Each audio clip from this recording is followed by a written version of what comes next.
Tonight at Tropicana Field, the Rays and the Toronto Blue Jays conclude their four-game series. The Rays winners last night after dropping the first two games of this series, so they're playing for a split with the Blue Jays tonight. And a special evening in store indeed. Last year's Cy Young Award winner while pitching for the New York Mets, now with Toronto, R.A. Dickey, and the Rays' own Cy Young Award winner from the American League, David Price, will square off.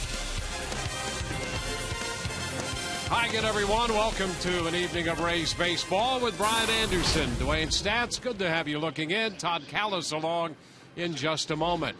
Well, only twice. This will be the third time since they awarded Cy Youngs in both leagues, which dates back to 1967. Have they squared off the following year, and tonight's going to be special. It is, and you're talking about two starting pitchers that are going to go out there and try to get back to what they were doing last year when they dominated both leagues, starting with David Price. Dominant from start to finish. He was 20-5, 2.56 earned run average. That opponent's average, very good.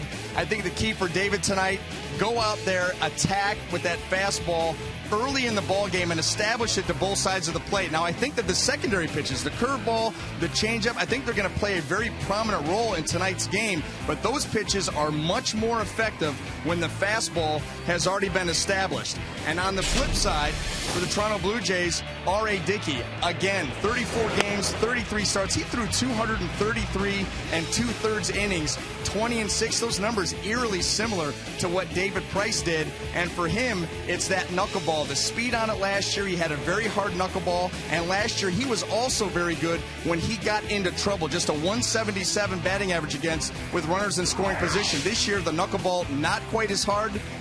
Runners in scoring position, not quite as good. And for Coventry Healthcare of Florida, the pitching matchup, R.A. Dickey, he's 2-5 this year with a 5.36.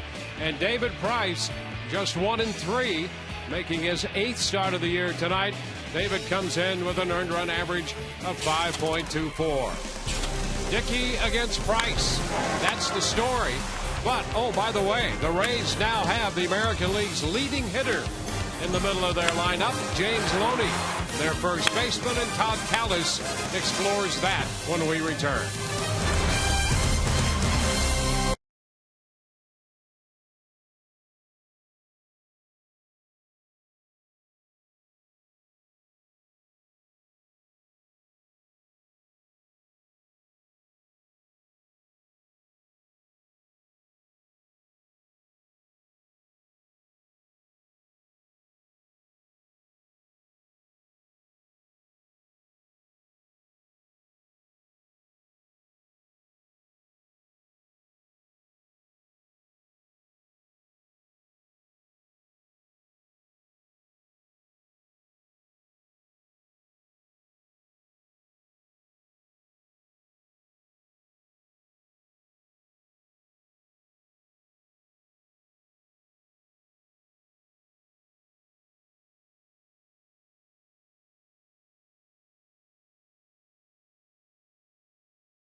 Conclusion of this 4-game series between the Rays and the Jays. You are looking at the league-leading hitter in the American League. With those 5 plate appearances last night, James Loney qualified for the first time in a while for the AL batting title. And with the updated look, with Miguel Cabrera's game already over as the Tigers play the Washington Nationals in an afternoon contest, you'll see Cabrera had 2 hits today to raise his average to 382, but not good enough to pass James Loney at 385. The Rays have the AL batting leader right now on this 9th day of May. We asked Kelly Johnson about watching Loney and the success he's had as of late.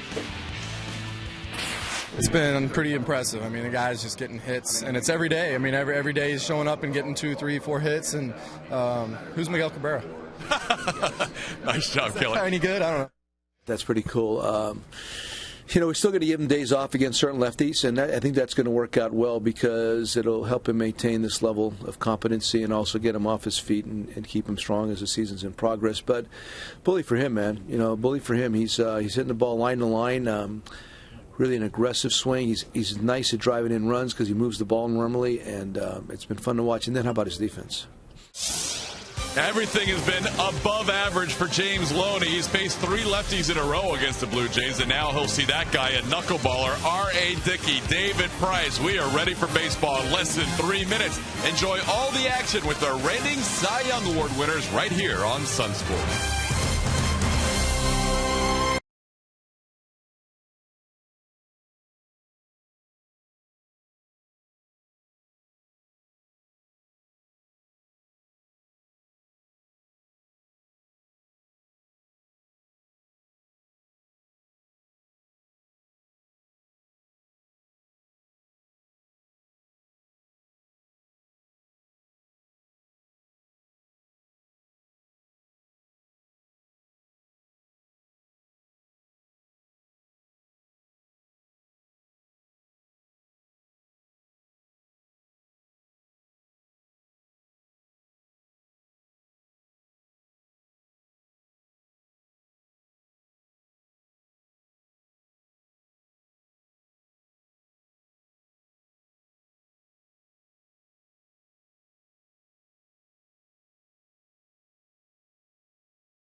And R.A. Dickey were the 2 best pitchers in baseball, each winning the Cy Young Award, but doing so with a polar opposite approach. Price dominated the American League with his blazing fastball.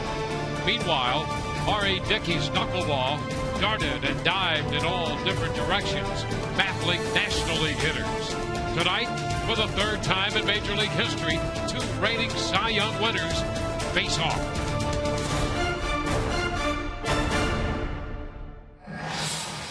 Well, the clash of the Cy Young Award winners here at Tropicana Field tonight. The Rays and the Blue Jays concluding their 4-game series. David Price putting the finishing touches on his warm-up pitches. And here is the lineup he will face. The Blue Jays have Rajah Davis in left leading off. Melky Cabrera is the DH hitting second in front of Jose Bautista. Price has had issues with Bautista. Edwin Encarnacion hits cleanup. Mark DeRosa and Brett Laurie follow. Colby Rasmus hits 7th. Mycere Stur is 8th. Henry Blanco will do the catching at bat night. Now taking the mound tonight for the Tampa Bay Rays, left-hander David Price, making his 8th start of the season and looking to improve on these numbers right here. Just 1-3 and 5.24 in the early going. Obviously a much better pitcher than those numbers would indicate. And the first pitch of this game is a called strike. He starts him with a fastball. The first pitch presented by Pinch a Penny. Fastball in at 93.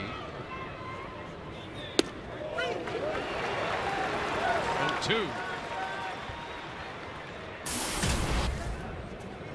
Davis in here hitting .284 for the year. 279 against lefties as he fouls it off, holding the count at 2 strikes.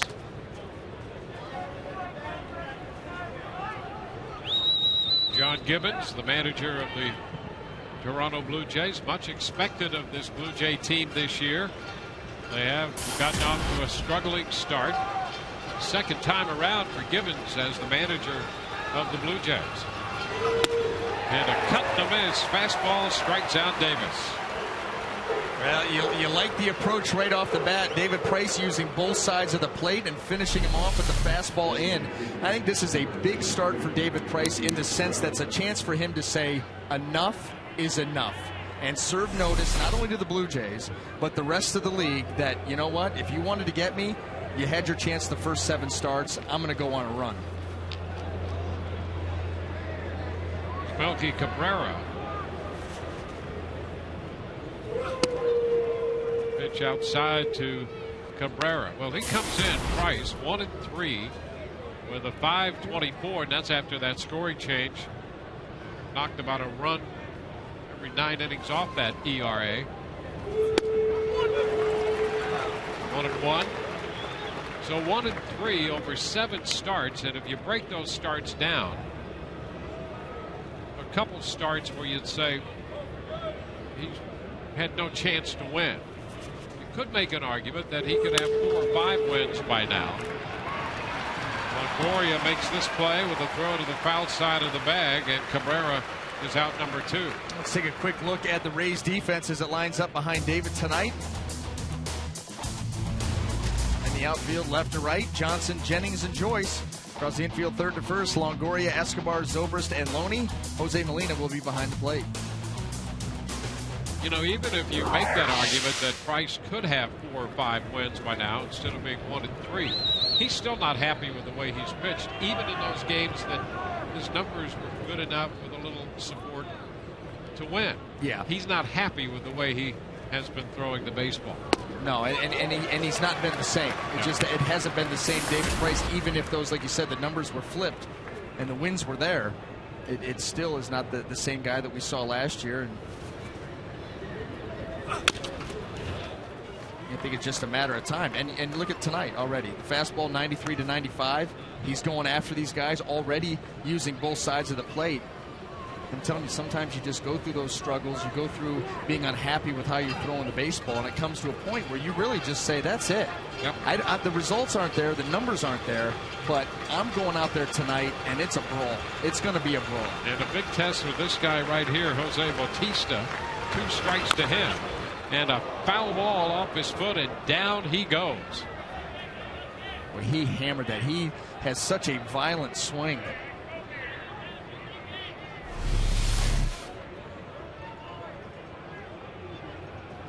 Right on the instep.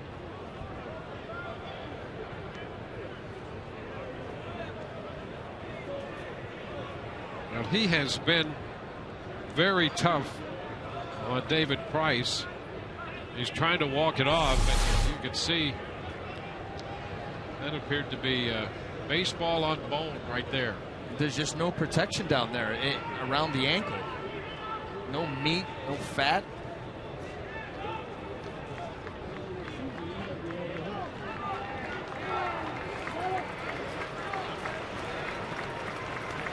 Takes a minute for that feeling to come back too. You feel like you've got like your leg fell asleep.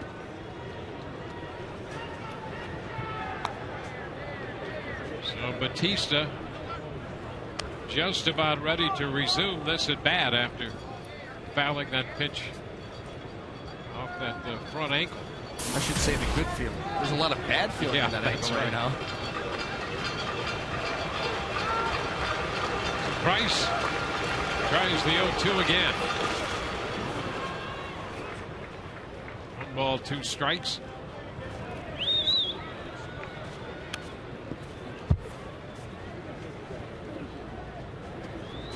R.J. Davis struck out on a fastball at 94. Cabrera grounded out. Now 1-2 on Bautista.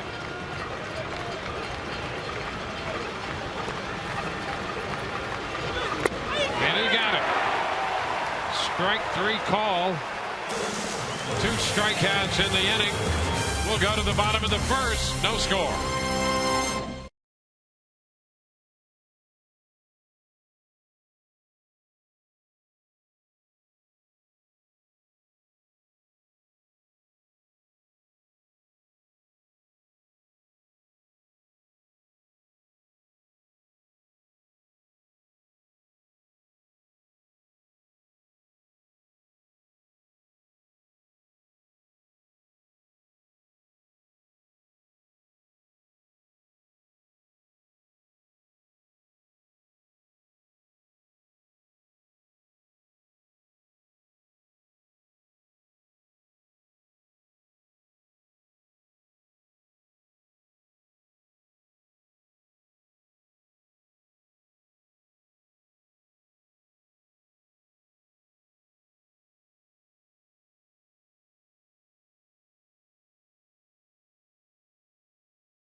To face the Rays in the bottom of the first.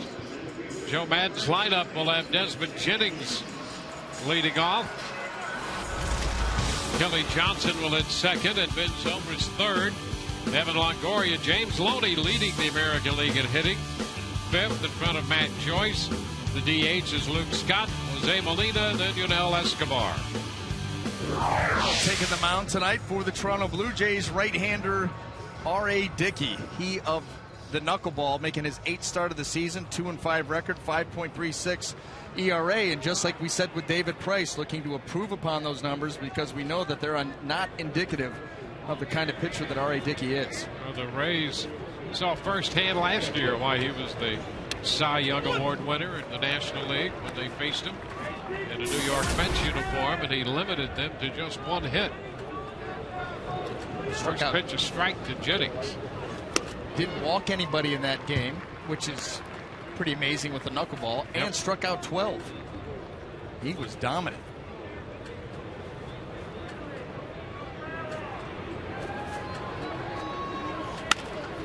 Fly ball, right field. Bautista will go back near the track, headed to the corner, and he hauls it in. So Jennings out on a fly ball. That's the way the bottom of the first starts for the Rays. Well, there's a good shot of that knuckleball coming in there, and that's what Rays hitters want to do. They want to see that thing upper thigh, belt, and a little above that. That's the one you want to swing at. That thing down in the zones continues to float down. Johnson ripping one into the corner. One hopping off the top of the fence. Kelly's on his way to second, and he'll make it standing up. Not wasting any time, jumping on the first pitch. That's his 3rd double of the year. Yeah, you know, you don't have to worry about R.A. Dickey, you know, getting to something else, establishing one pitch, and you don't want to see that put-away slider. He's got the knuckleball. Different variations, but still knuckleball. That ball up and moving towards Kelly. He pulls his hands in and just hammers it. And this is where R.A. Dickey has really struggled this year. Runners in scoring position. Last year, a 177 average. very good when he got into trouble. This year, almost 200 points higher at 375. The pitch is wide to Ben Zobrist. Well, you look at his hits allowed to innings pitch ratio, they're good. Yeah, 42 innings, 38 hits. But they've been crucial hits, apparently. That's exactly right. You look at what's causing, his average against last year, 226. This year it's 241, so barely any difference there. What you were saying per 9, but it's just they've been big hits, and his walks are up. Last year he really did a nice job of not walking guys. Walks this year are up a walk and a half per 9, so a couple extra guys on base, scoring position, and that average goes through the roof. That's where the ERA and the runs come into play. Zobrist fouls it away, taking the count to 2-2.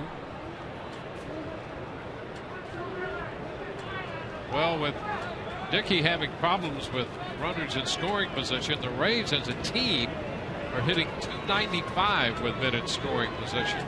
A trend they would hope to continue tonight as Zobrist is out on strikes. Now that's the nasty, if you want to say put away knuckleball, the one that's up in the zone. Watch this thing take off away from Ben.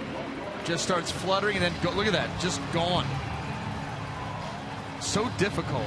And even that's a great shot, but it doesn't even do it justice until you try to catch one of those.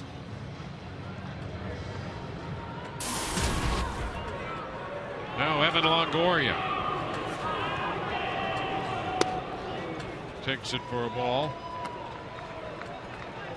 R.A. Dickey's, he's 90 to 95% knuckleball of one variety or another. And he's been known for throwing it harder than what you anticipate the average knuckleball pitcher. Let's take a quick look at the Blue Jay defense as it lines up behind Dickey in the outfield left to right. Davis, Rasmus, and Bautista across the infield third to first. Laurie is Torres, DeRosa, and Encarnacion. Henry Blanco, the ageless one, behind the plate.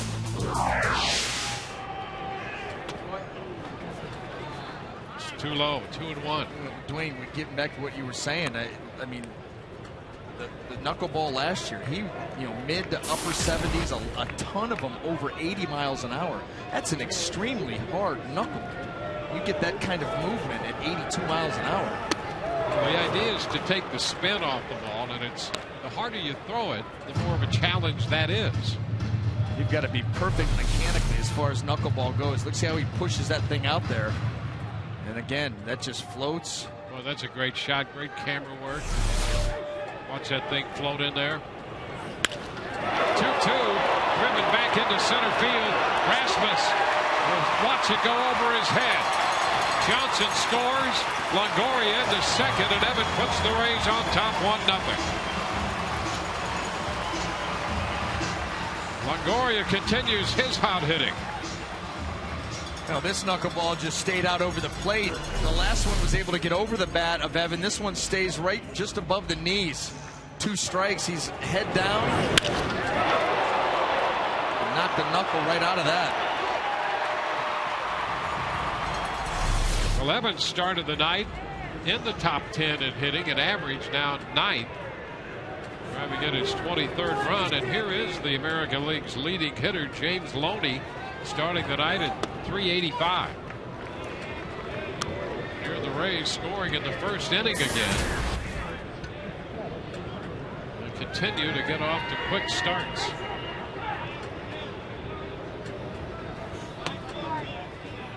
Good look by Loney. 1 ball, 1 strike.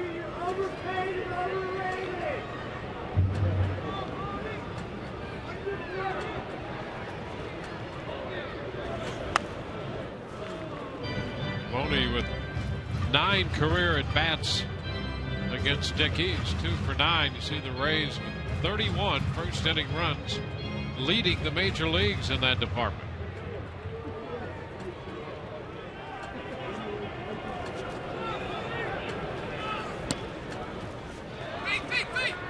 Count square, 2-2.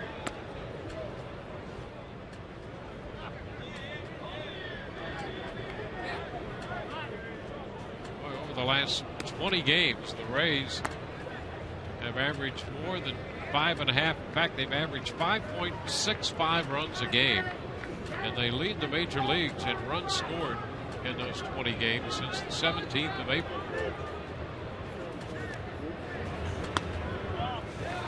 The count is full to Loney. Yeah, good take there by Loney, following that rule of see it low, let it go. Out of the hand, just follows and tracks it right down.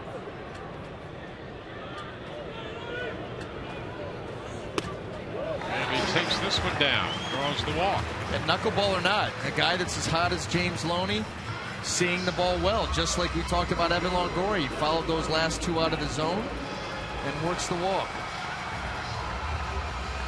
So 2 men on with a run home, 2 outs. And Matt Joyce, well, Matt has not started the last 3 games because they were left-handers. So here's a right-hander and he gets to face the knuckleballer. Thanks.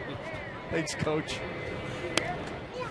And that's strike 1. And you know what? Why don't you just play me out in right field, too, so I can pick daisies. Matt with 1 hit in 7 at-bats off Dickey in his career, and that hit was a home run. Ground ball, that's going to go through the right side base hit. They're going to wave Longoria to the plate. Batista's throw up the line a bit. Blanco missed the tag, safe the call. The Blue Jays will argue it. Loney goes to third, and Joyce has an RBI single, and the Rays lead 2-0.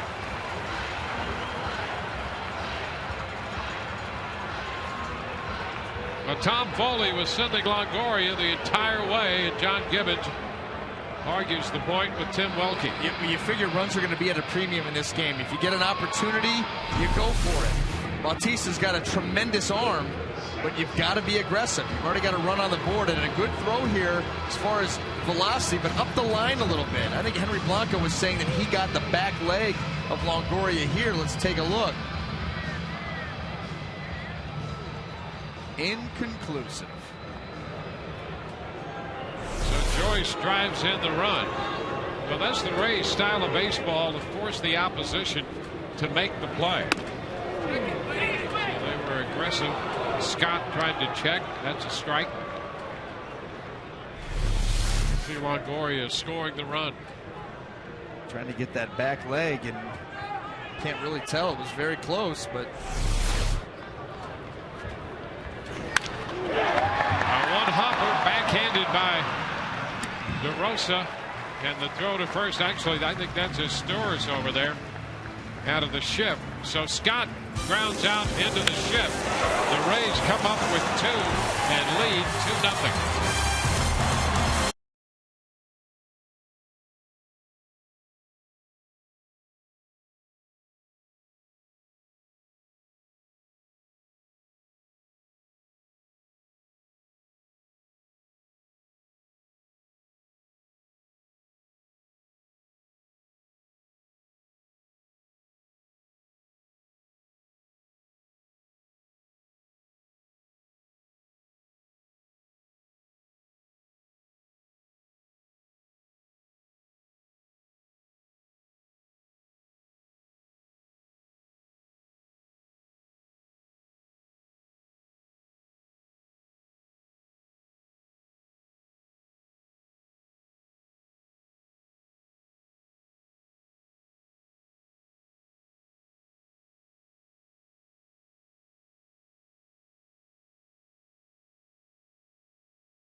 the Tampa Bay Times. Amazing stories only in the 2013 Pulitzer Prize winning Tampa Bay Times.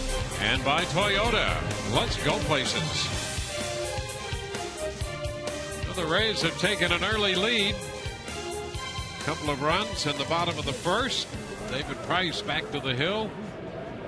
He'll face the middle of the order. Edwin Encarnacion, followed by Mark DeRosa, and then Brett Lawrie. First pitch, strike.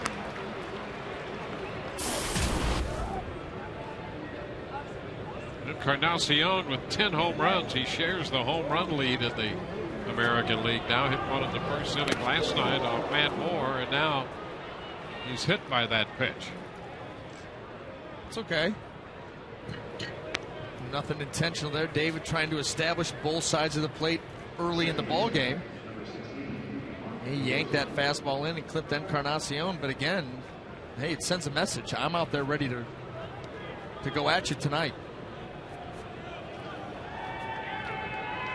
Mark DeRosa. DeRosa hitting fifth.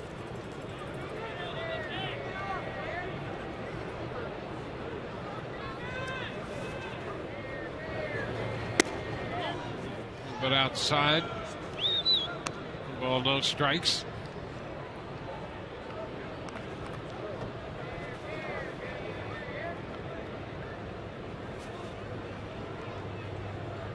David 12-2 in his career against the Blue Jays.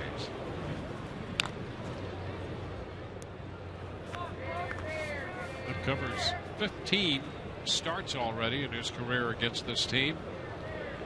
A 2.29 earned run average.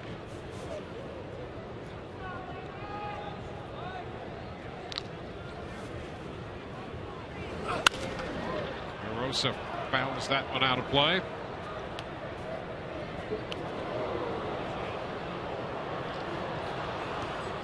This Toronto club winning the first two nights.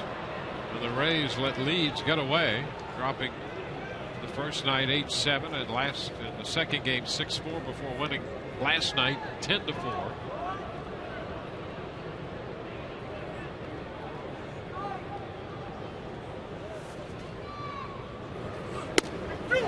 That's a strike. Pitch away, and it's now 1-2.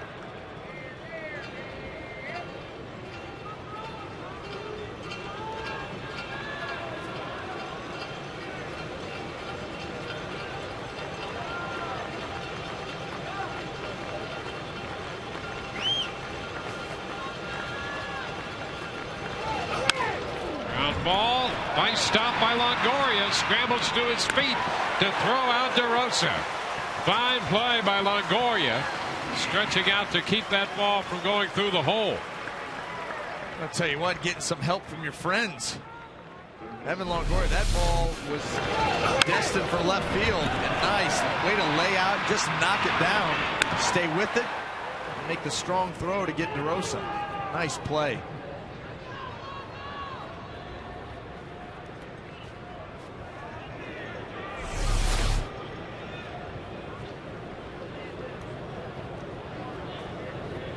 Encarnacion moves into second base on that play. He's there with one out, and Brett Lawrie in the batter's box.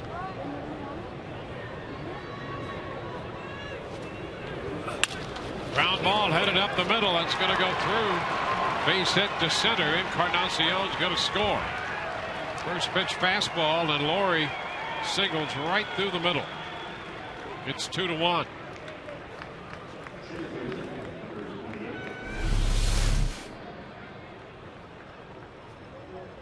Brett Lawrie, just good plate coverage right there.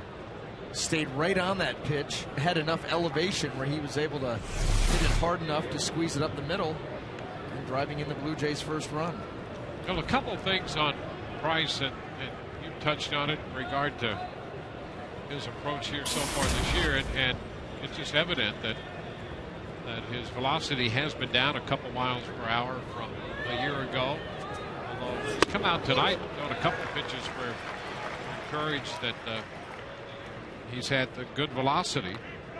We still haven't seen, and it's early, but we still haven't seen that 95, 96 before. But the other side of that, having that velocity being down a couple of ticks, is that the command of the fastball has been a little bit of an issue too.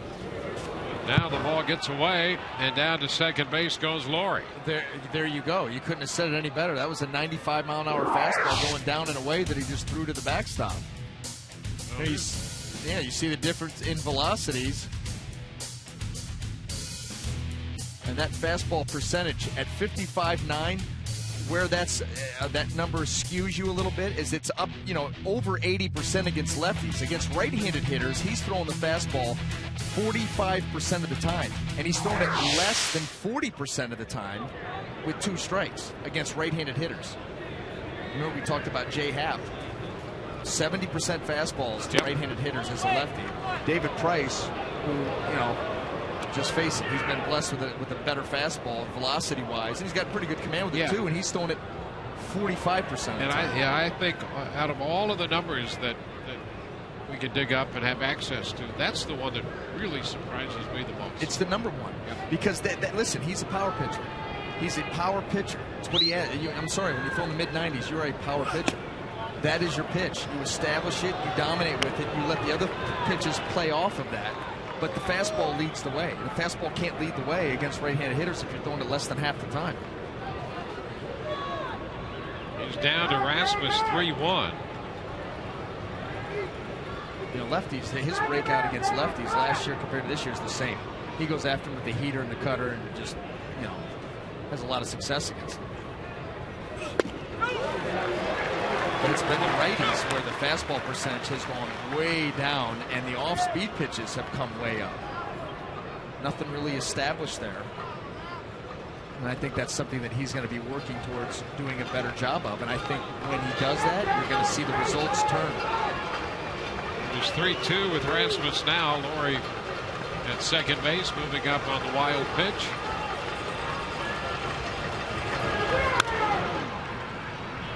See another 3-2 delivery here made to Rasmus. The aftermath of the foul ball. The Rays got 2 in the first, and the Blue Jays back with a run here in the second inning. So, happy young man right down the right field side with that souvenir. There you go. Night just doesn't get much better than that. 3-2 again. And he threw that one right by. Foul tip strikeout right back into Molina's mitt. That one in at 94. Yeah, high heat. Got it up above the swing.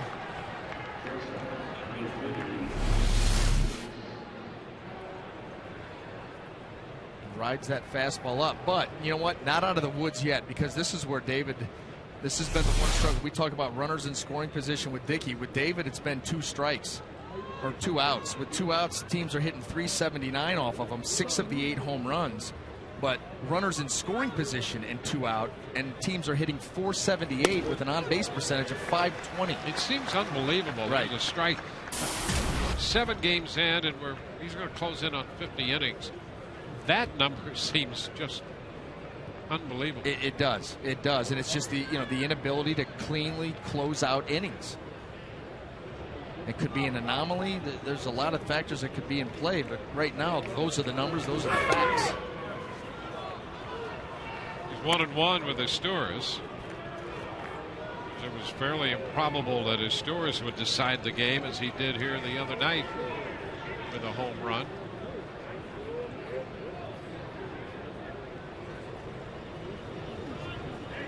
Laurie second base, 2 outs. Ground ball shortstop. Escobar handles this, and that'll limit the damage to 1 run. They leave a man in scoring position, and the Rays lead 2-1.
Cannon Field tonight.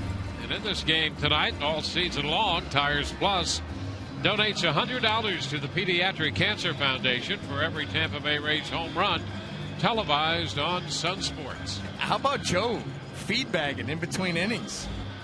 Hey, gotta keep his strength up. He has butter all over his fingers from that popcorn.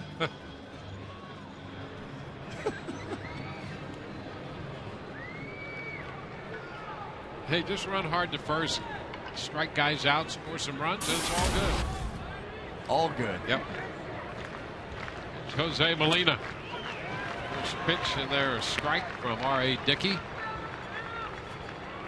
Both Dickey and Price living in Nashville, Tennessee. They share the same agent, and both Cy Young Award winners last year. And Molina grounds out to second. DeRosa handles that little ground ball that got in on the handle of the bat. I'll tell you what, that first inning, the Rays had some very good swings off the knuckleball of Dickey. A lot of pitches were up in that hitting zone. You know, there were a few that we saw that really fluttered and moved, openly moved from, you know, the far center field camera, but then there were a couple others that just kind of floated in there, and guys really put some good passes on them, hit some balls hard. Even Luke Scott, who made the last out of the inning, that ball was a rocket shot, just a better play out in the field. Dickey's coming off an 8-1 loss against Seattle. In fact, Luke swung the bat pretty well since coming off the DL. He's been productive. Really even has. against left-handed pitching. Yep. His swing, and he said when he went down, it's not going to take me long. Once I get on the fastball, I'll be good to go. And you kind of say, well, we'll see. It wasn't that long, and he's been all over it once he got back. 2 strikes. He's fired up now. Luke's leaking out that the Rays are going to have another one of those theme trips. Oh, didn't know this. It's camo. Well, Luke is all over that. That's all he has anyway. If the team flies in camo to another city and no one sees them get off the plane, did they actually get them? That's right. Ground ball is short. Lowry comes up throwing. 2 gone. Well, let's check some of the pitch speeds of R.A. Dickey, who's known for throwing the knuckleball harder than most, even into the 80s, and he has yet to hit that tonight. Now look at that, 14, almost 15 knuckleballs a start that were 80-plus miles an hour. He has thrown 15 on the season this year. It's another thing that you come into the success. I'm telling you, knuckleball is tough enough, but when you can get it to move like that and then add 5 or 6 miles an hour to what you're seeing him throw tonight, yep, extremely difficult. The other thing about him, too, and I guess we've known a few knuckleball pitchers in the NFL, base hit up the middle, and Jennings isn't. He throws it harder than most knuckleball pitchers, or has in the past, and he'll change his grip on that, on the ball, to make it wind up in different areas in regard to whether it's a right-handed hitter or left-handed hitter, which is pretty amazing to be able to do that with a knuckleball. Yeah, we don't know how he does that. what finger goes to what seam, but there's a method to it. You know, we see that one that really takes off. I mean, really, knuckleball here, all you're doing is getting those knuckles dug in somehow, you know, a different way, use different seams, and you're not throwing it like a typical pitch. You want to get that ball out there and then just kind of push it towards the plate, and that thing just kind of barely moves, floats in there. And the lack of spin creates that. You know, how many times have we seen the knuckling action on line drives, especially right at center fielders? That ball knuckling like crazy. They're difficult to catch. Same principle. That ball gets pushed off and just in there, barely moving, and then it just starts dancing around. Tough enough to catch, even harder to hit. Yep, and he says that he can, by gripping the ball on the side a little bit, he can sweep it away to righties, and to me, that's just amazing. A guy can do that. Could be misinformation, too. Could be. Guess what else I can do? Yeah. Who's to say you can or can't? That ball's dancing all over the place. I used to play with guys that would, left-handed pitchers that would put out there, hey, listen, when I lift my leg up to go to home plate, I can make a split-second decision. I'm going over to first, so guys couldn't steal on him. And the very guys that said that they could do that, I'd watch guys run on them all day long. Couldn't do that. Say you can. Oh, moved to first. And Jennings is picked off, and that's one thing that Dickey can do. He had 5 last year, and that's his second pickoff this year. So Jennings caught off first. We're going to head into the third, 2-1 Rays.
Reigning Cy Young Award winners, but they work out together in the offseason around Nashville. And here's R.A. Dickey on the Rays left-hander.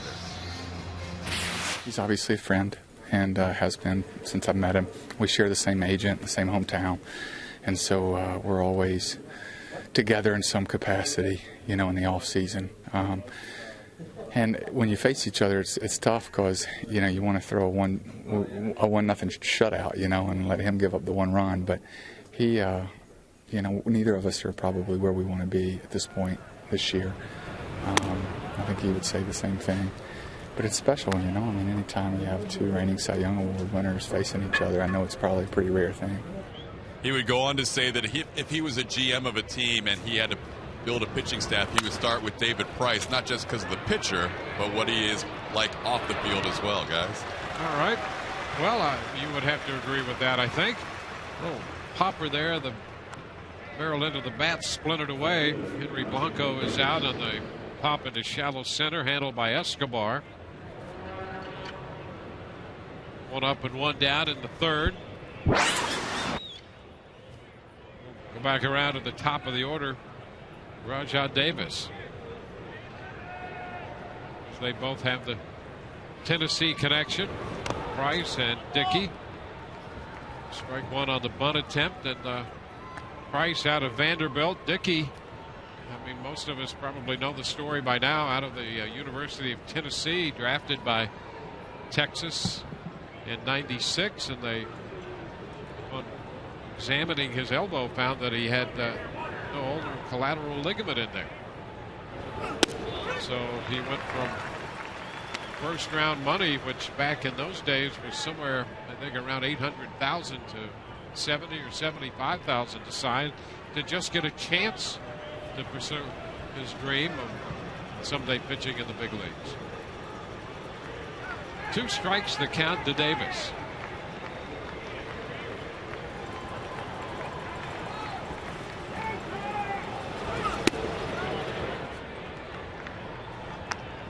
Price got ahead of Davis and struck him out swinging on a fastball that hit 94 in the first inning. It's ahead of him, a ball, 2 strikes in the third.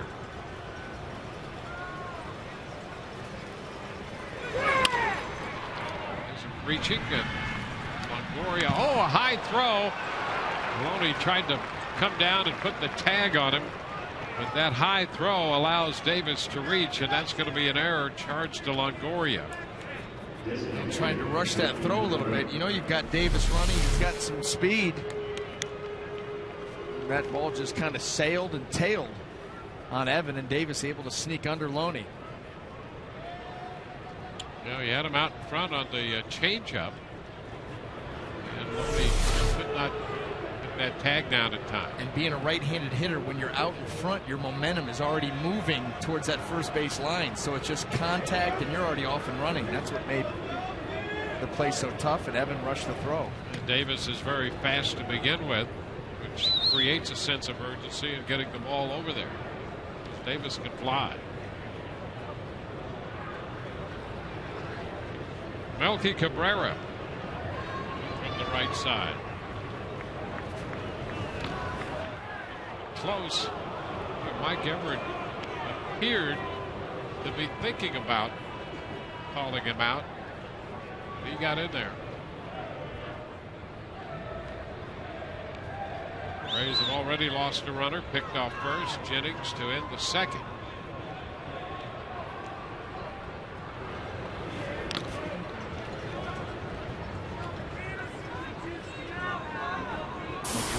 Team 6 for 8 off David Price in the stolen base category. Does have one pickoff.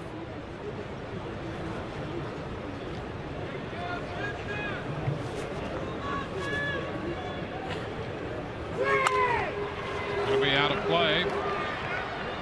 Off speed, and Cabrera fouls it back in the dugout.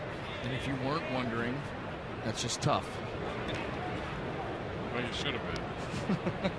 Should have been asking yourself that at home. Why does he keep throwing over there? Is he a stolen base threat? How do they fare against our David Price? It's a natural progression. And there it is. There's your answer. More time to first. Rajah Davis 6 out of 7 in the running department.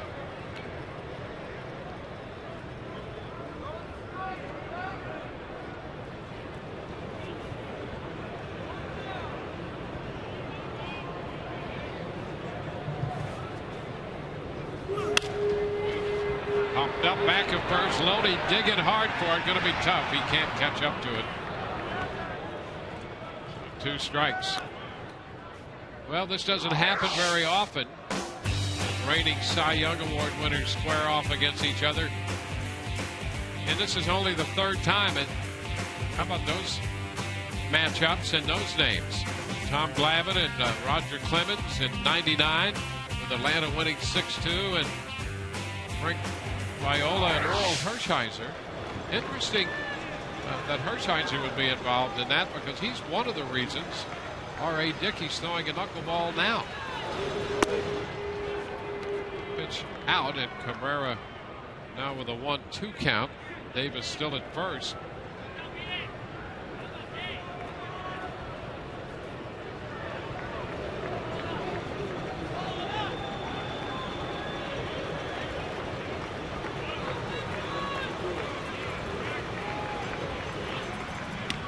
First, only in 1967 were Cy Young's awarded to the best pitcher in each league. So since that time forward, you had that possibility that they might match up one way or another, a transaction, and now interleague. Runner going, and a ground ball to second.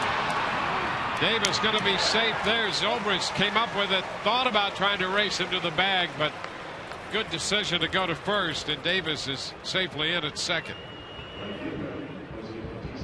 And Davis had a full head of steam. Zobrist kind of inching towards the bag, able to put on the brakes, make the play, just couldn't quite get to Davis, but still takes the out.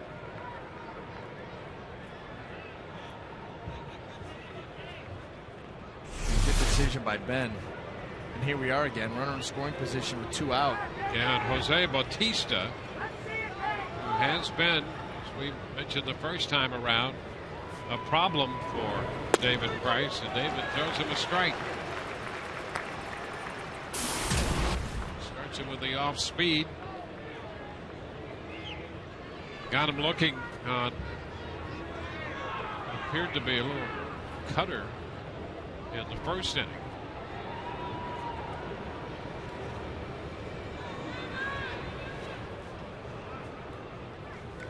So 1 strike now, starting him with a change up here. 9 out of 12 first pitch strikes for David.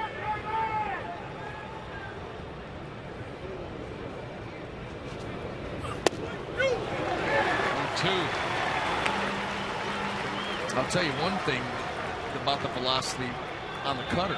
That's up. Yeah, that's been about 89 or so. It's 91 there, and it was the pitch they got him on first inning was 91. That's exactly right. He's been throwing that pitch hard on the back door. Keeping it down. There's not a lot you can do with it.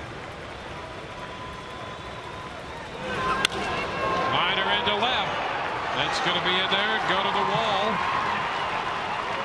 Davis scores an 0-2 fastball, and Bautista ties the game.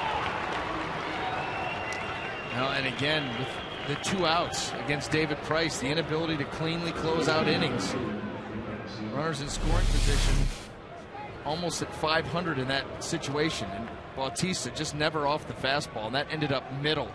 They wanted that ball in, 0-2 count. You've got to really think in. You got to think either right on the black or in off the plate if you're going to come in there 0-2. That ball leaked middle, and Bautista hammered it. Edwin Encarnacion. 1 ball, no strikes.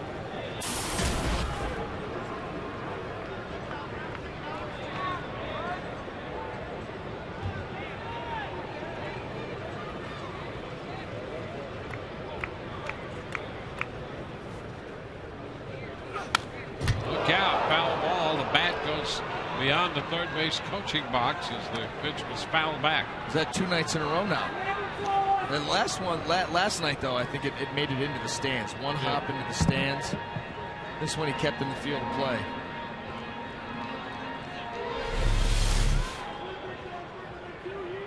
Very Kelly Shoppach-esque. Yeah, but no one really has ever done it as well as Kelly Shoppach. No, more lift and carry from Kelly. Yeah. His were monumental tosses. And great consistency in that. Was. Fouled right back. Fastball, he at 95 there. Now 1-2. Yeah, that's been a couple of those heaters at 95, and they've been, that game against Colorado, and maybe the gun was down a little bit. Who knows? We're just going off the readings we see, but he was at 90 to 93. He's already got 5 at 95 plus, and he's been no lower than really 93. Cutter at 91, 93 to 95 plus. That's awfully quick. It evens the count.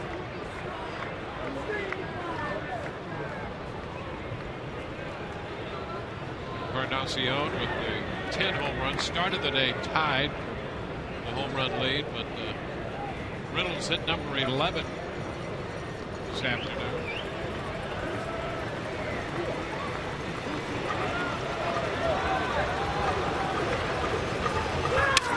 Broken bat, popper short right. Sobers can't get there. Run will score. Toronto takes the lead on the broken bat RBI single by Encarnacion. Boy, that is frustrating. That will stick in your craw. You make a pitch here to Encarnacion, you shatter the bat. This ball gets in there right off the label. Look what he does to that bat. And then for that ball to fall in, Ben gives it every bit of effort that he can, just cannot get there. Bautista trots home. Boy, oh boy.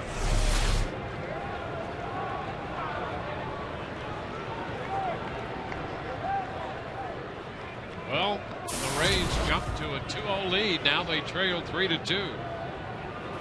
Mark DeRosa. Fastball wide.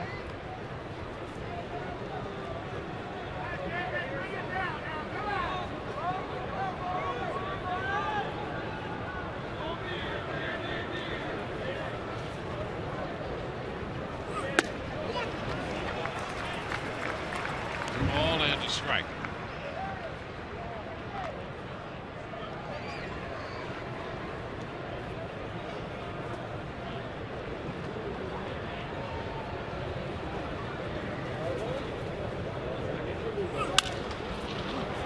Popped it into right. Matt Joyce. He's got it. That'll take care of Toronto. But the Blue Jays scored twice. They're both unearned, but they lead 3-2.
With a 3-2 lead. And I have a little public service announcement for you. Mother's Day is Sunday. You have 3 days. Don't panic. Bring her to the ballpark. The Rays are facing the Padres, and the first 10,000 women in, yeah, they get this sweet little flower pot I am holding right here. So don't waste money on flowers, chocolates. Bring her by, be one of the first 10,000 in, and you'll have this sweet little gift for Mom. Well, Kelly's right about that. That's a great gift for Mom. Coming up Mother's Day, Kelly Johnson. Another Kelly fouls this one back, and we're underway here at the bottom of the third.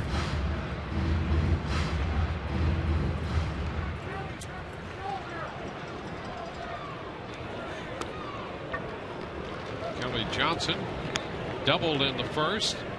Scored on a double by Evan Longoria.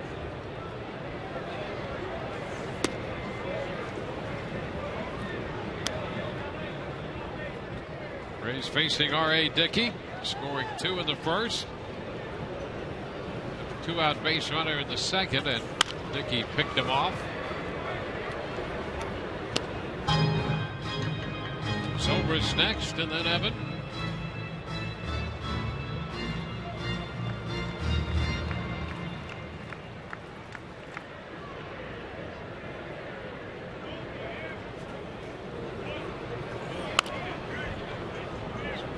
Right off the end of the bat. That pickoff of Jennings in the second inning, there was a time when Dickey was with the Texas Rangers that there was an issue about his pickoff move. He had a habit of coming set and moving that left leg, the front leg a little bit, and then stopping it, and that became an issue. Was pretty quick with his move to get Jennings. Take a look at that again from the right hand. You know, just a little buckle of that front leg. And anytime you get a guy with a good pickoff move, whether it be a righty or lefty, they're going to be walking the line. And that's why you'll see even the guys that are with good pickoff moves will get banged for their fair share of balks. Yep.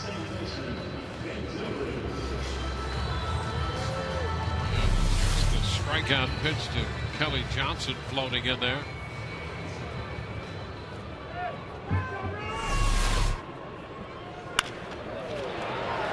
Zobrist sends one to center. Rasmus has to go over his head. I'm not sure he saw the ball immediately off the bat. Zobrist going to head for 3, and he's in there. Some aggressive base running by Ben Zobrist right out of the box. He goes all the way to third as Rasmus just a slight hesitation at the outset. I think he started to come in.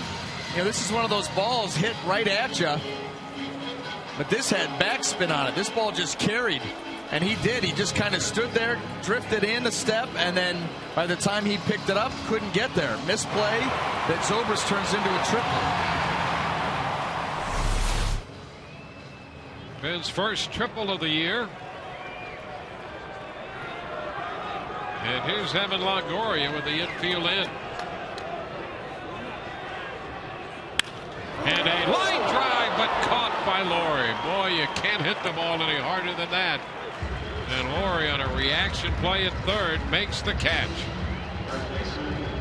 Boy, he made contact with that one, and right off the bat, you thought that's a base hit. You better have some quick reflexes. That's why they call it the hot corner. Those balls get turned on and get smoked. Now the infield in, and the play's made. Well, all you can do is hit the ball hard. You can't hit it much harder than that. And now James Loney up here.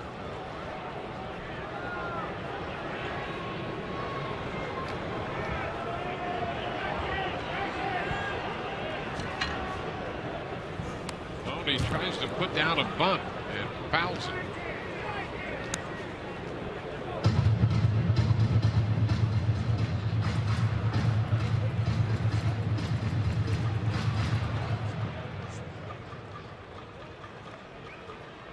Loney walked his first time against Dickey. 2-9 lifetime against him. Interesting that he tried to bunt. Waiting for that. You know, his knuckleball has been in that, well, we saw the range, 72 to 78. You knew he has the ability to change speeds on that pitch, and that's exactly what he did there. 65, it just never got there. You can be effective on the high end with the knuckleball. You can also be effective on the low end.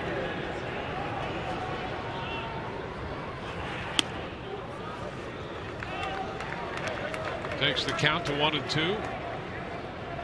Zobrist with a 1-out triple. He's at third with 2 outs.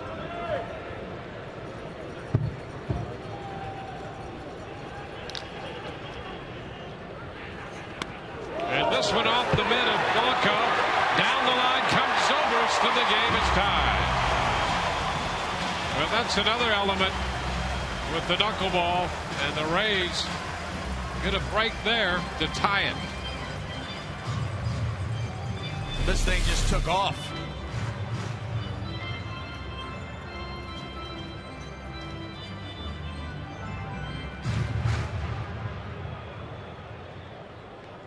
So the Rays going to run on a wild pitch.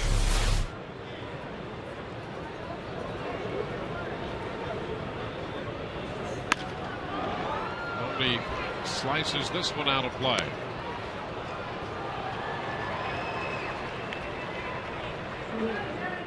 Now they're going to overrule that wild pitch and call it a pass ball.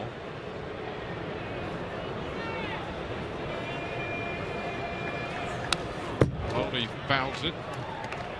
It's always a difficult decision with the knuckleballer out there. Guy throws it straight and it's off your mid up there. That's an easy pass ball. Yeah. With the knuckleball doing what it does. Difficult. So the count is full. Let me track that one all the way in low. He's been good. He's been good at that all night, tracking that ball low. He sees it out of the hand, gives it a good follow, and does not bite. And he's after this one. Out on strikes. Rays get a run. We're tied 3-3 at the end of 3.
Fourth inning. Tonight's broadcast is on AFN, the American Forces Network, broadcasting to the U.S. Armed Forces serving in 175 countries and aboard ships at sea.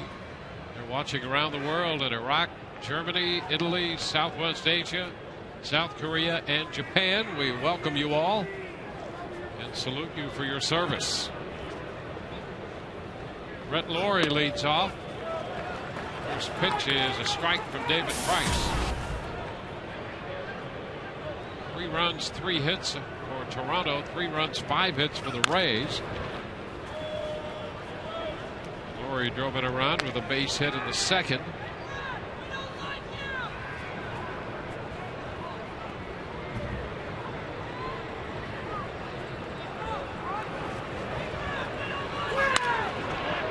Fouled out of play.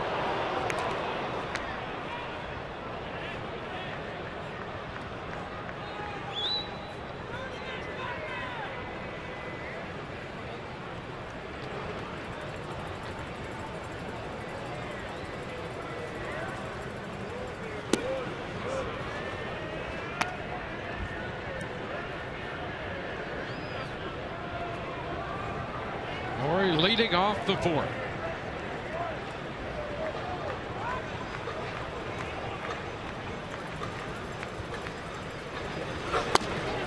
And he overpowers him right there, strikes him out with a fastball. One away in the fourth. Let's check in with Todd Callis. All right, well, you get the chance to see if you would rather go with an overpowering fastball or knuckleball in our AT&T Twitter poll question of the night. David Price, TB1, hashtag TB1. Well, which pitch is harder to hit, the overpowering fastball or hashtag TB2, the great knuckleball? Tweet your votes to @SunSportsRays, guys. All right. Thank you, Todd. Here's Rasmus, Colby Rasmus. 1 ball and no strikes. I've faced both. And over the long haul, people are going to take the fastball all day long. Yeah. Well, they're both extraordinarily difficult, especially guys like, David Price just struck out Laurie on that fastball. Good velocity, elevated. The closer the ball is to your eyes, the bigger the ball looks. When it looks big, you feel like you can hammer it. But if it's got that overpowering velocity, you just can't get there. That's what makes that pitch so dangerous. And then the knuckleball, listen, it's hard enough to catch. You play catch with a guy that wants to throw you a couple knuckleballs. He doesn't even have to be a knuckleball pitcher. But they wear your shins out. You whiff them, they hit you in the shin. You got to protect yourself. They're difficult to catch, let alone to get up there with a bat, time it, and rake it. You ever been camping in the middle of the night in the tent, there's a mosquito? You're trying to swat that mosquito. You wind up hitting yourself in the head about 5 times. That's trying to hit a knuckleball. Yeah. You're wailing away. Yeah. It's floating all over the place. 2-2. Yeah. Maybe you're just in your own bedroom. You slept with a window open and a mosquito flew in. Either way. Yeah. Take a hack at a butterfly. Tell me what you think about That's that. That's it, yeah. Yeah, you're right. It's frustrating. And that's the frustrating thing about it is usually the fact that there's no velocity there. Not R.A. Dickey last year with all those knuckleballs over 80 miles an hour, that's a different story. But when a ball's floating in at 75 and he can't power it by you, you get up there like, old-time softball, beer league softball, you're just going to hammer it, and you just can't get it. And that's what he wants you to do. That's right. Just wind up and swing. Ball 4, Rasmus draws a walk. I've played on teams where the day that you're playing with a knuckleball pitcher, some of the guys won't even take BP. They'll go hit in the cage and do that, but there's no point going out there. And sometimes I've seen teams where superstar sluggers, they'd set them that day. So as not to screw up the timing and all of that, get them seeing something else. In a slump for 2 weeks. Yeah. Nice Harris Stewart at the plate with Rasmus at first and 1 out. Well, no strike, and then there's the attempt to catch that one, and we saw Blanco's in here. He's been pretty much the catcher for Dickey, and had a little trouble at the bottom of the third. You can't blame him. No. He's trying everything he can to get his glove on that ball. moving all over the place. And they've tried all kinds of things with catcher's mitts, oversized mitts, those big mitts. I guess the more surface there is, and it's soft enough, maybe it'll stick if you get it up there in time. Gives you got a chance. Yeah.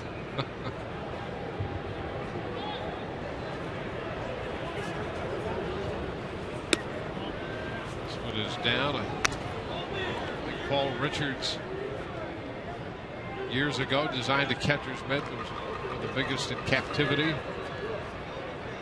Trying to figure out how to curtail those or corral the knuckleball. Little looper up the right side. That's going to be fair. Joyce behind the bullpen mound. Rasmus goes to third. They'll hold Sturis to a single. And that's going to set up first and third with one out. Well, it's Sturis. That's a changeup. And he just is able to just flip that ball right down the right field line. A little bit out in front. Just trying to make contact. And there's nobody there.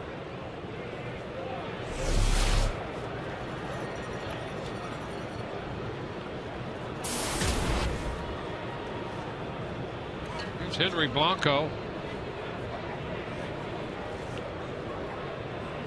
Blanco, the veteran catcher. There's a strike.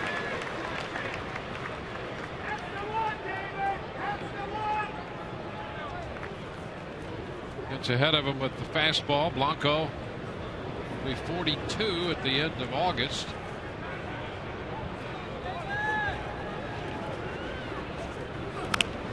Oop, a foul ball, and that catches Molina. Boy, that got him pretty good, too. He's in some pain.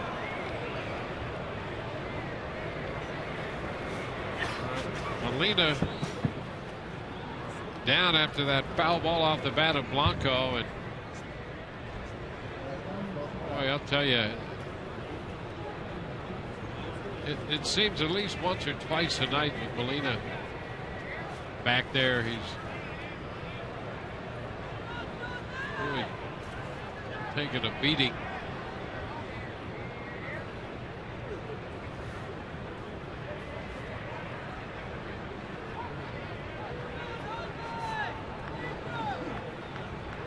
Ron Porterfield out there helping with him. Oh, it's right on that knee that already had been barking. Inside. The inside of that knee. That's exactly right. That's where he was hit by that pitch. That open stance got hit in the back leg in the same area. Yeah, he felt that right there. Oh, man.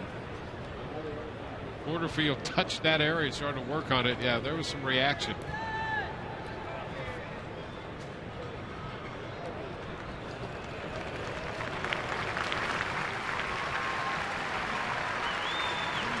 Just like you worried the last time when he was hit by the pitch, all of the squatting, the up and down, and guys running and having to pop out of that stance and throw.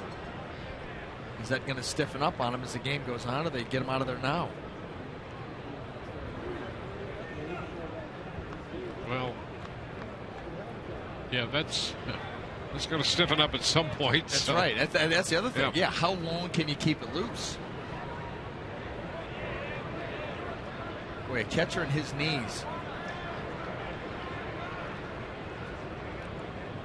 And while Porterfield's taking care of Molina, I tell you, both the training staffs the other night with Happ here, they were absolutely great.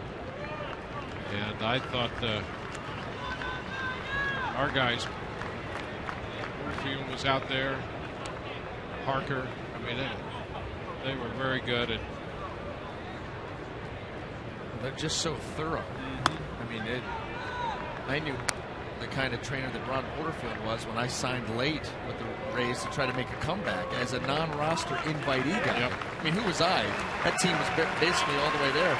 And Ron Porterfield called me to go over my meds, what I was doing. And we were on the phone for well over an hour. Yeah. I'm like, if he's doing that for a non-roster invitee, this guy's as about as thorough as you can get. Yep. They are. Turned out to be, that's exactly how it goes, that staff. They're very good. There's great effort, a lot of long hours, but they're thorough. Molina stays in. Blanco chops it foul. Luis Rivera, the former infielder, is coaching third down there, and he made a nice play. 18 for him.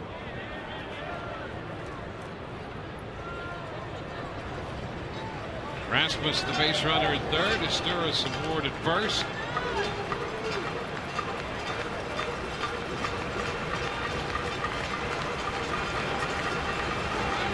Goes Esturas, a swing and a miss. They're going to throw out the base runner, strike him out, throw him out. That'll take care of the Toronto Blue Jays. So with the banged up right knee and all, Molina throws out the base runner. Feels good now. 3-3 tie.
Enjoys the science of hitting, so we asked him, how do you approach hitting, R.A. Dickey?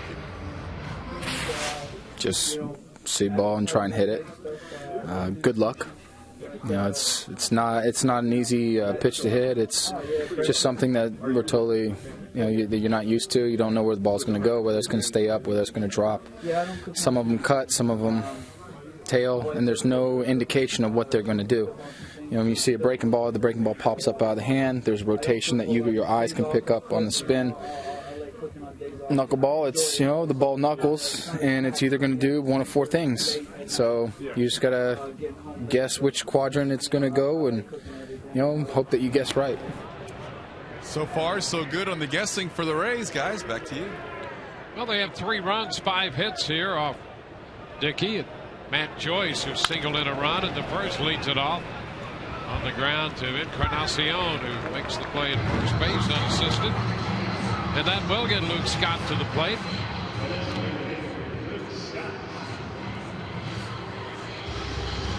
Luke grounded out to second his first time off the 38-year-old right-hander, R.A. Dickey.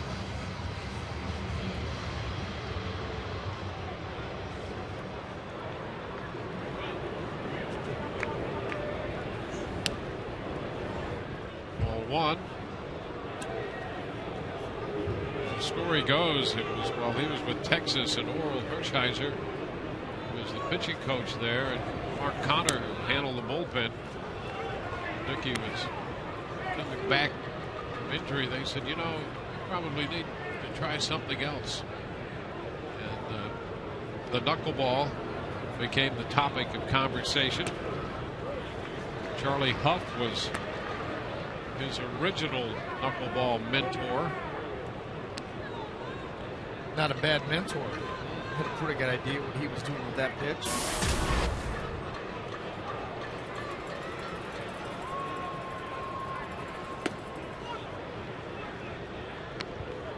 (3-1).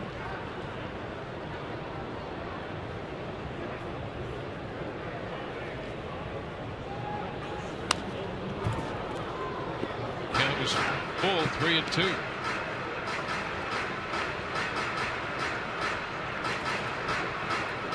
Dickey went from that first-round pick that we referenced earlier in the evening in '96 out of the University of Tennessee, a first-round pick with high hopes, and then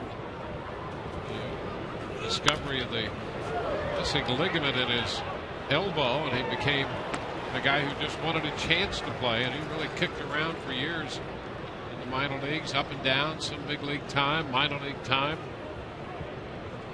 perfecting the knuckleball. They also say that he tends to be a perfectionist, and boy, what a battle that must be to be a knuckleball pitcher with that perfectionist nature. The most unpredictable pitch out there.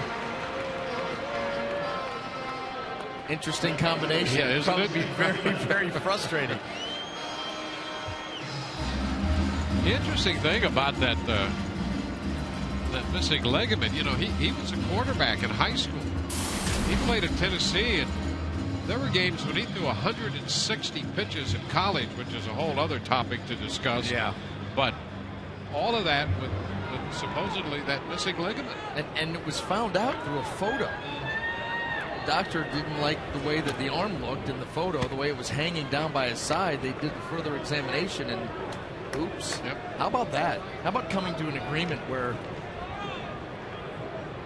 800, 700,000, whatever it was, tons of money agreed upon, not signed yet, yep. And then all of a sudden, that thing dropping down to 70. But perseverance, part of Dickey's game also. Well, at that point, he signed for 70 just to get a chance to pursue his dream.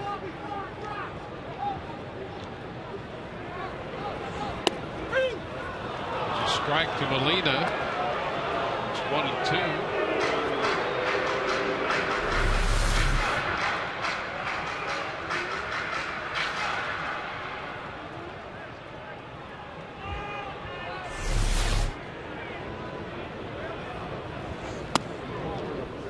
Upstairs, 2-2. Molina with a little reinforcement and protection around that right knee. Lobatone at the ready. Ground ball back to the mound. Out at second. Wide Joe at first, and Molina is tagged out there to complete the double play. 1-6-3 to retire the side. We go to the fifth. 3-3 game.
Rays and the Blue Jays. It's David Price and R.A. Dickey.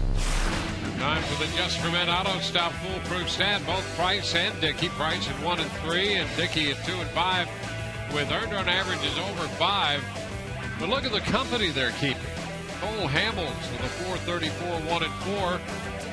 Stephen Strasburg 1-4, but with a good ERA at 3.45, and Josh Beckett 0-4 with the Dodgers and an earned run mark of over 5.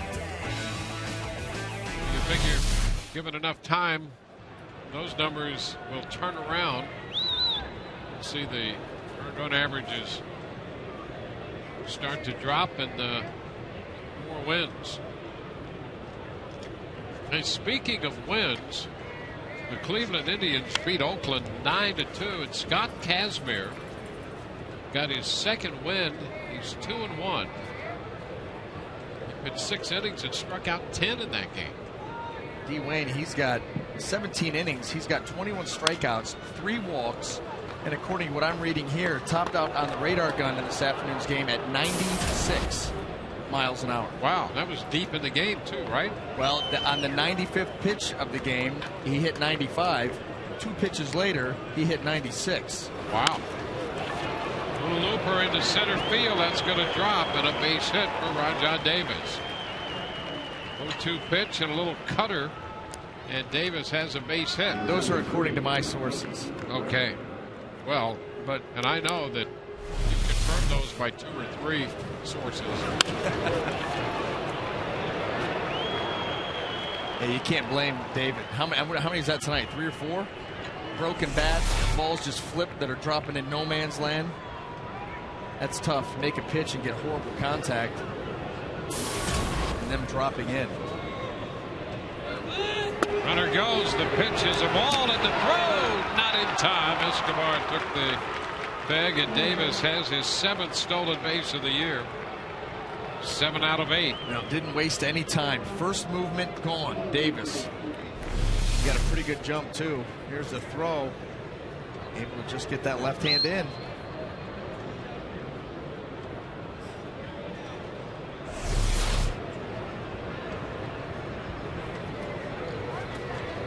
He's on his way to third, and the throw is not in time. So steal of second and third by Rajah Davis. Wow, back-to-back pitches. That's Ricky Henderson-ish.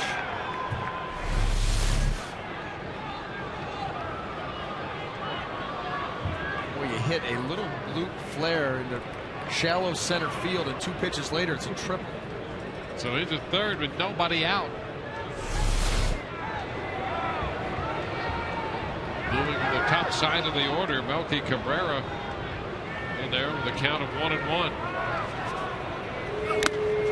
Now Snapto down to third, and he dives back in.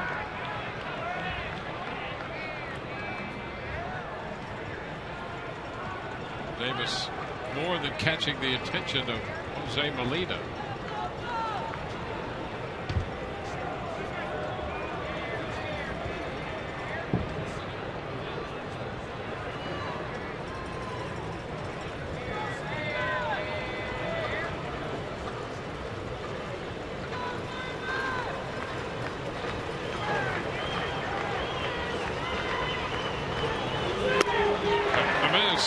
Cabrera is out on strikes.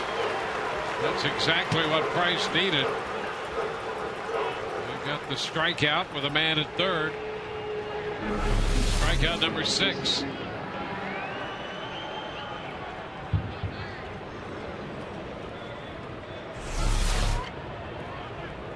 It's Jose Bautista.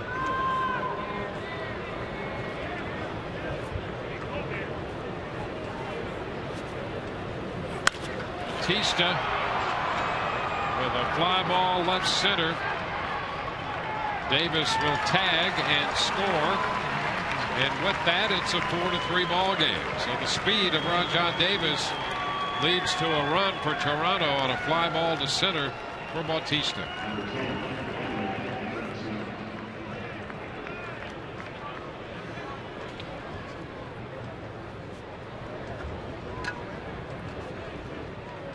It's a 4-3 ball game now. There's Edwin Encarnacion. Offs it into right center. Joyce calling it, making the catch, and that takes care of the Blue Jays, but they take the lead with a run in the 5th. It's 4-3.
Bottom of the 5th. Kick off those Sunday shoes and catch Kenny Loggins take the stage after the Rays-Padres game during 80s night. That'll be this Saturday. Kenny Loggins will perform hits including Footloose, Danger Zone, and I'm All Right.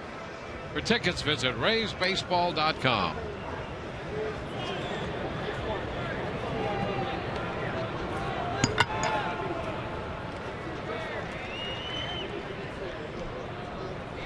David Price squared off against R.A. Dickey. Yunel Escobar facing Dickey.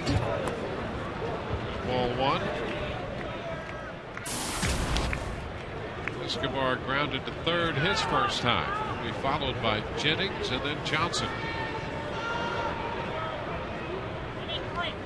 Rays got 2 in the first, 1 in the third. Blue Jays a run in the second, 2 unearned in the third, and another run in the fifth. 1-1 count.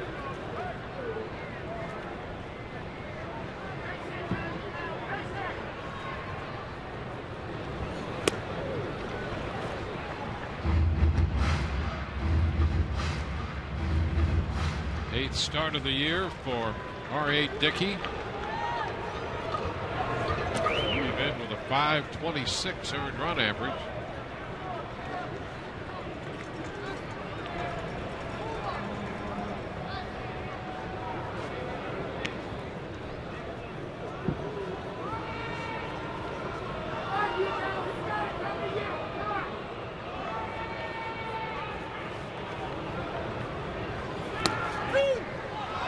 Escobar has a full count now. He started to go, tried to check. That didn't look like a ball that was caught very well by Blanco. This ball looked up and in. Yep. And he didn't go after it. It's a called strike. Ground ball short. Sturis. So that's the first out in the 5th.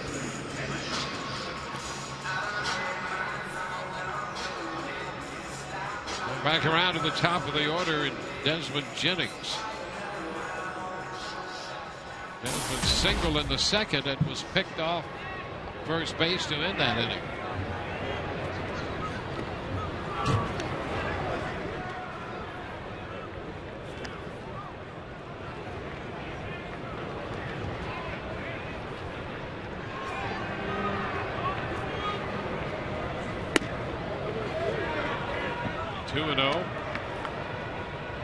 Dickey, only game winner last year for the Mets, 20-6, the .273 earned run average. Another highlight of his stay with the Mets, they say, in 2010, Prince Harry was over to throw out the first pitch at Citi Field, and he had to work with him to help his technique on throwing out the first pitch.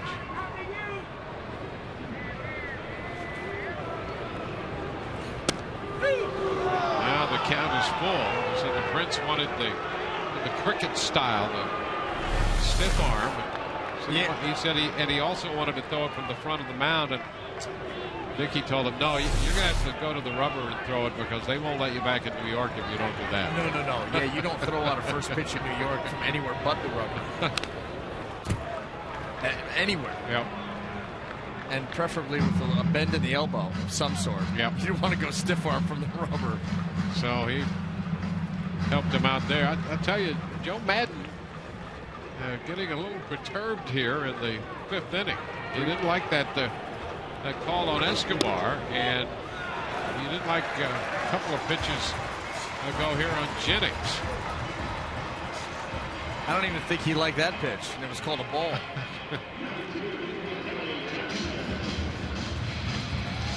Yeah, you see Joe's not real happy. He's been ejected the last couple nights. And this crew had to be in here for a 4-gamer. Yeah. Where Joe could go the last 3 sitting upstairs. This keeps up. Ball, no strikes, the count to Kelly Johnson. Joe's starting to get that little edge to him. He's getting a little chappy. Yeah, well, he does lead the league in ejections this year with 3. And he really had some extended conversations with this particular group.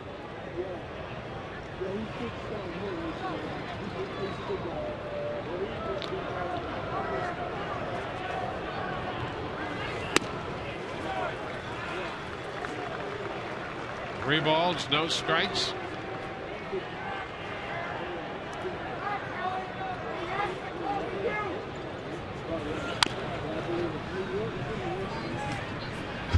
It's 3-1 now.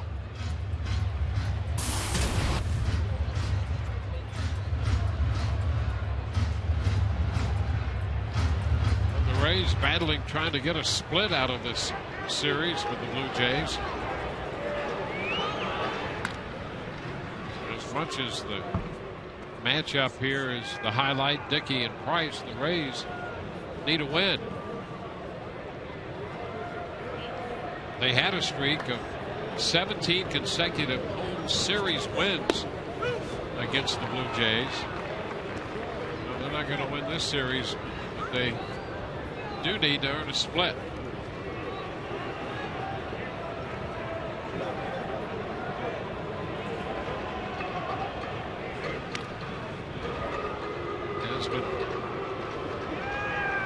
Safely in.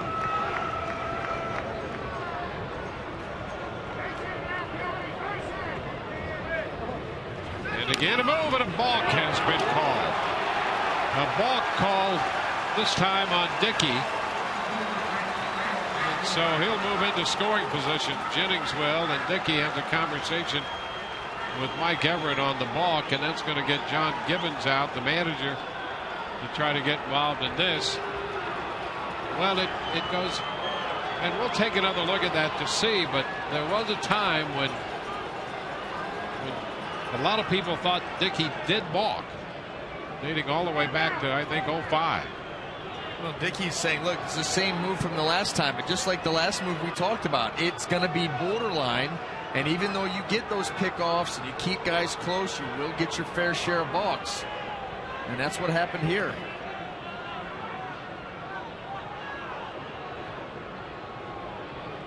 So Everett states his position to Gibbons, and take a look.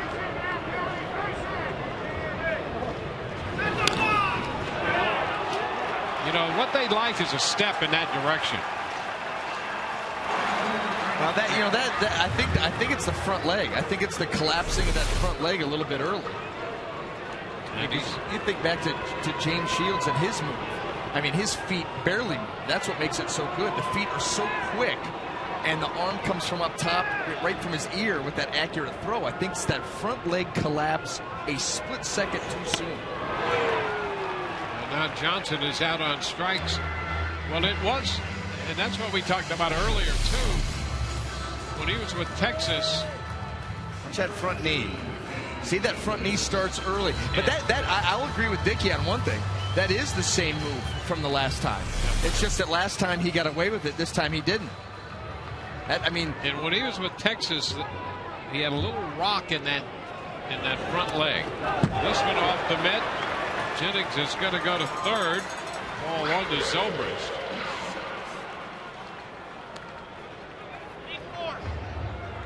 So the Rays on a pass ball get the potential tying run at third. So a walk, a balk, and a pass ball, and Jennings is at third with 2 outs for Zobrist.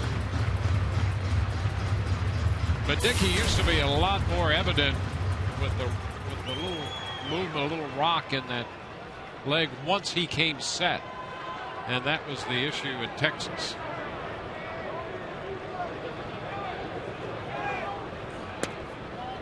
Well, listen, he had 5 pickoffs last year, 5 pickoffs the year before.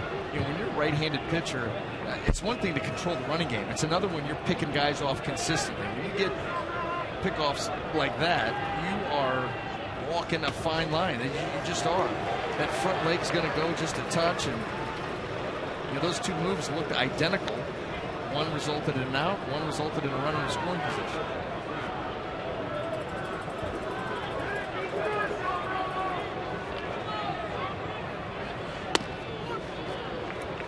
Now 3-1 to Zobrist.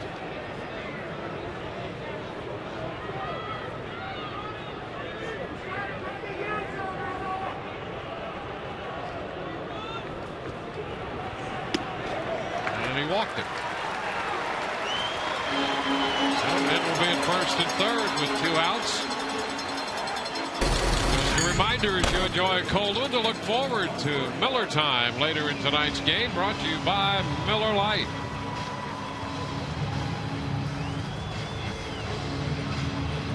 Evan Longoria doubled in a run and scored in the first, and then hit a shot down to the third baseman Laurie, who caught it in the third inning.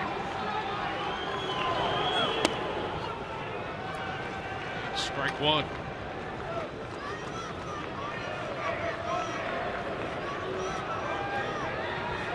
Wild pitch and a couple pass balls. But takes it too low.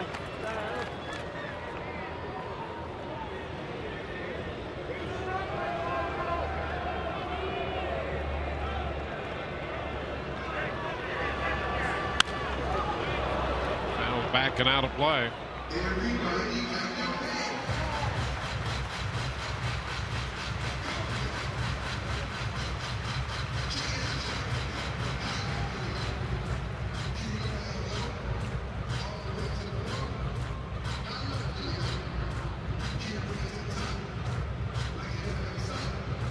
Franco out there with his pitcher Dickey with the count 1-2 on Evan.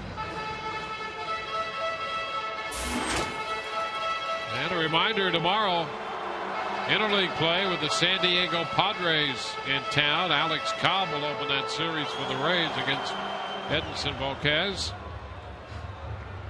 And we'll be with you at 6:30 on Sun Sports.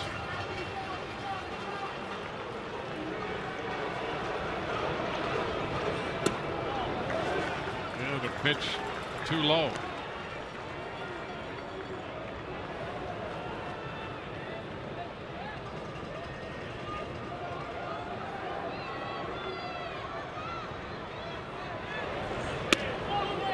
That's a little wide. Dickey set to walk off the mound on that one. And the count is full. Just a little late flutter at the end. Took that ball off the plate. This was really close, though. Right there.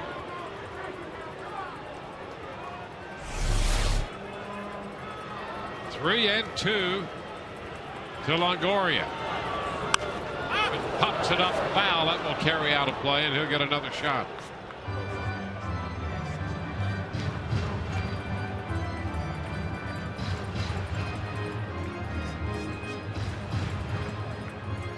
Rays down by a run.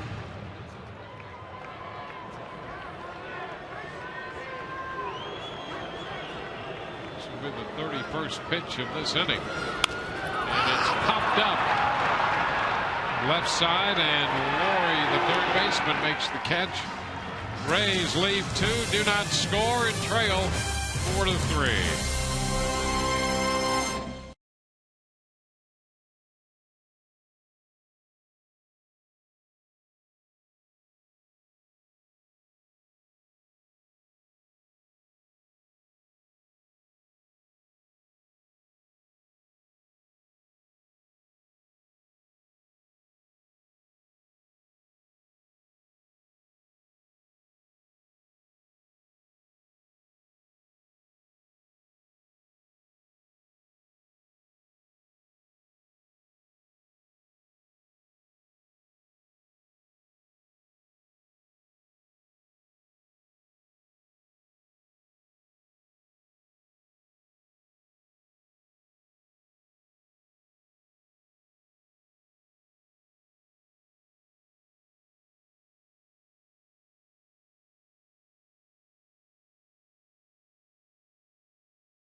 award winners, David Price and R.A. Dickey.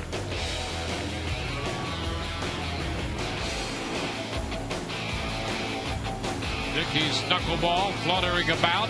The Rays managed to jump out in front against him in the first. Longoria's double and an RBI base hit by Matt Joyce gave them a 2-0 lead. But the Blue Jays came back with a run in the second. Double by Bautista in the third drove in a run, and Encarnacion dropping a base hit into right. Made it a 2-run inning. They added a run in the fifth. The Rays have another run in the third. They trail 4-3, the Rays do. Mark DeRosa leads off the sixth inning and serves a fastball right back into center field on the first pitch. And the leadoff hitter is aboard.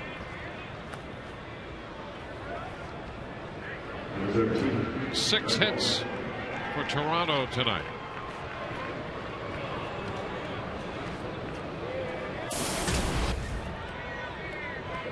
Blue Jays have had runners on base in every inning except the first. And the leadoff man has reached in 3 of the last 5 innings.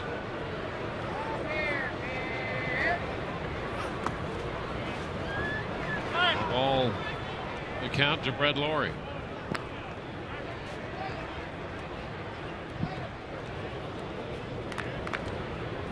Rays have had runners on in every inning. We've had some opportunities on both sides here. Lawrie off some pop fly to right. So that's out number 1 here in the 6th. Reminder, you can send your favorite Rays players to the Big Apple this summer to play in the All-Star Game. Simply log on to RaysBaseball.com to fill out your ballot. Vote now and vote often. And that seems to be the method of choice. How about that? Voting often. Right on top of the hat. A few hidden ballots. Kobe Rasmus takes a strike. Those guys are the best.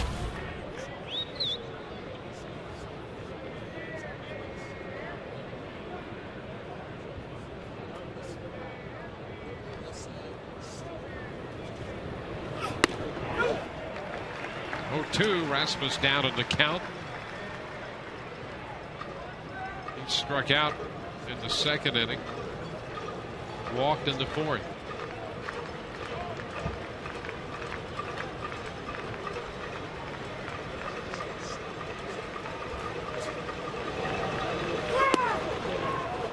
One ball, 2 strikes.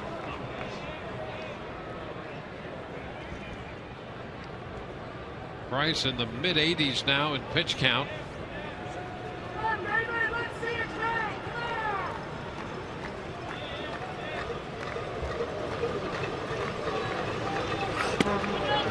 Pitch a little bit inside. Did he go? I guess he did. So Rasmus is out number 2. That ball tight. Up and in on Colby. Let's see if he went.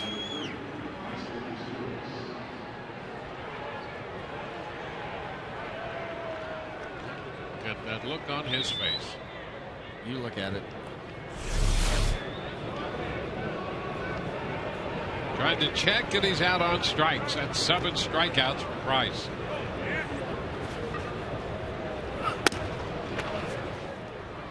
Sturis takes a pitch up.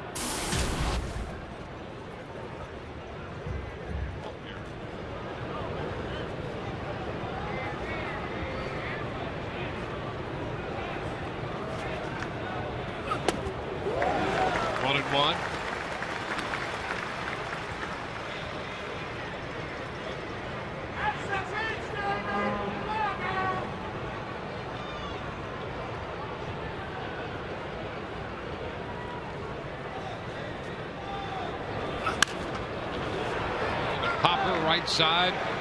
Loney stalking this one. Base hit, the man left. We go to the bottom of the 6th. 4-3 Toronto.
trailing by a run.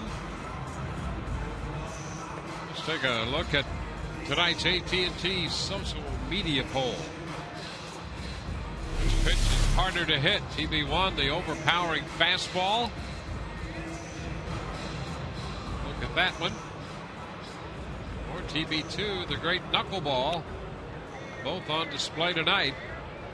R.A. Dickey's knuckleball. So tweet your vote to @SunSportsRays. And James Loney will lead off trying to make contact with that knuckleball and get something started for the Rays. Loney has walked and struck out. Pitch is outside. Loney started this game leading the American League in hitting at .385. 0-for-1 officially tonight against R.A. Dickey.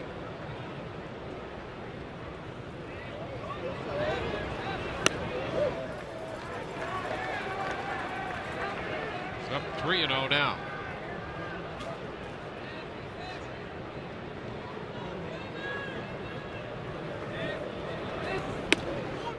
Strike right now. Loney is at .381. There's 0-for-1 tonight. Miguel Cabrera finished the day at .382. And the Tiger lost to Washington. That was a 5-4 final. And Loney's aboard. He draws the walk on for the second time. That's 5 walks given up by R.A. Dickey.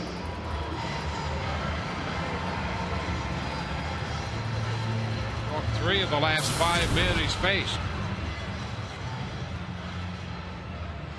Well, let's see what Matt Joyce can do. Matt singled home a run in the first inning. He is 1 for 2.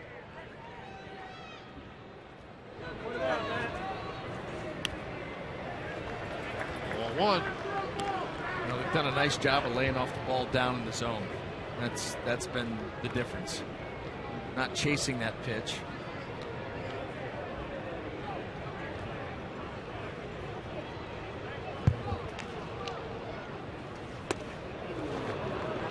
Cut right there. Yeah, and that's fine. That ball's up in that zone. You go ahead and take a rip. Steve Delabar. Now there's a little change of approach. Yeah, speed it up just a little bit.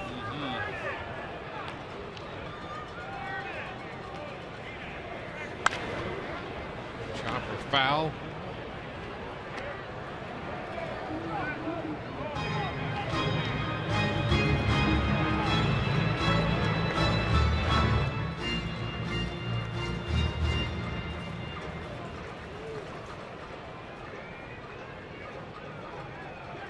Twins have a 5-2 lead at Boston. They're in the bottom of the 6th inning. Joyce pops it up. It's Encarnacion, the first baseman, making the play. So the knuckleball gets the pop-up.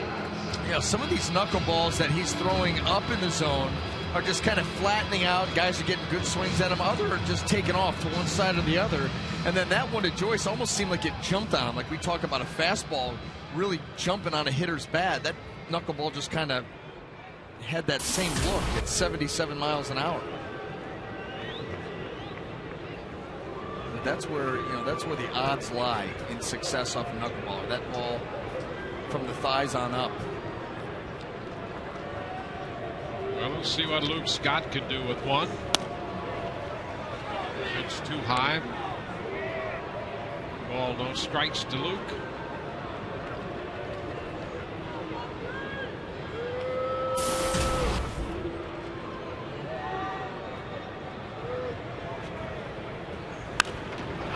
Pops it up, left side, foul ball. Blanco after it, and he had it and lost it. Right up against the railing. And it popped right out of his glove.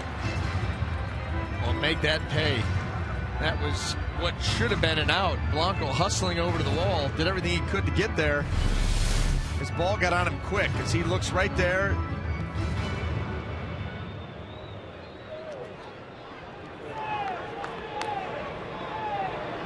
there, Dickie V.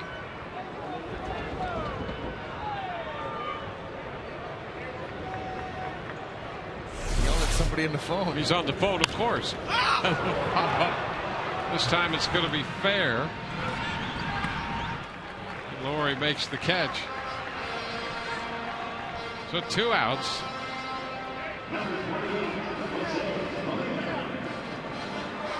Loney, who walked, is still at first. And Jose Molina. A couple of ground ball outs, including a double play in the 4th.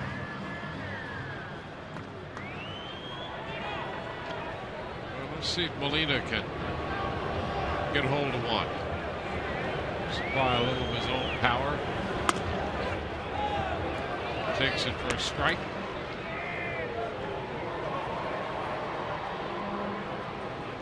Braves scored 2 in the 1st. They got another run in the 3rd. 3 runs, 5 hits. Made a big cut right there. But he's down now, 0-2.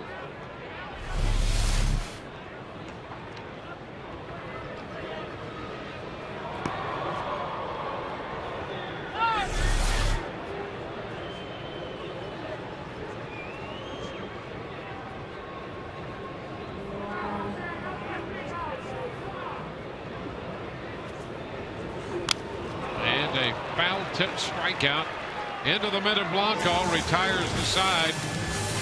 We head into inning number 7, 4-3 Blue Jays.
Your Gulf Coast Honda dealers. Visit your Honda dealer for great lease and finance deals on fuel-efficient Hondas. And by Checkers, feast on.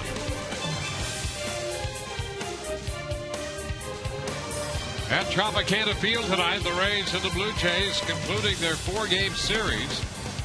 San Diego Padres will come in to open a weekend series tomorrow night. What would you call that? A night out at the ballpark.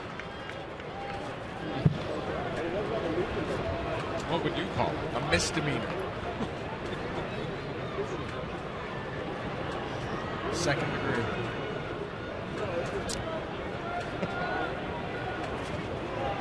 Here's Henry Blanco on a line drive base hit off a first pitch fastball. Blanco ready for the fastball and strokes it right back into center. Leadoff man on base again.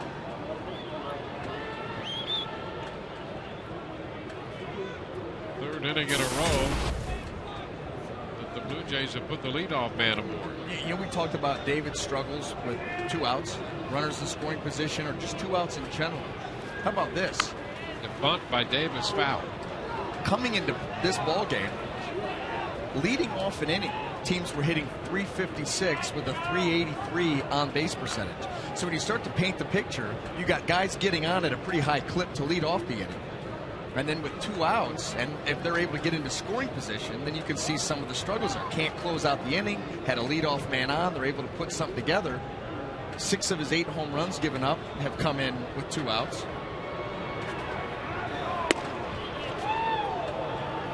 The difference in the game right now was Davis, who led off the 5th with a base hit, utilized his speed to get into scoring position. Came home on the fly ball. On back-to-back pitches.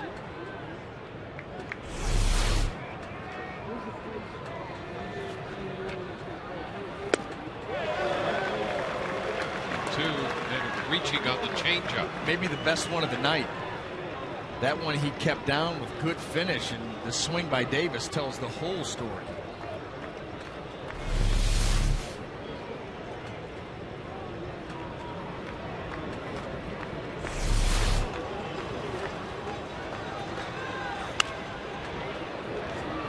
Fouled back. He tried to cut her, and he fouled it away.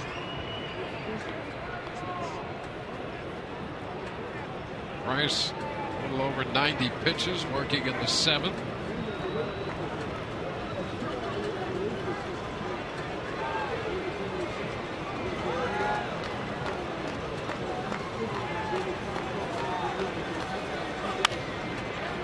Shot foul. Well, the Rays scored first. They had 2 in the first inning, grabbed the lead again. Rays have got 18 games this year, and in 13 of those, they've given up the lead. Trying to avoid extending that one more notch down that road. Well, it's going to be twofold. The offense has to get in gear and at least put another 1 or 2 on the board, at least 2. David and whoever else is going to come in after him has to hold this Blue Jay lineup down. Line drive caught by Longoria. Quick look to first. No play there.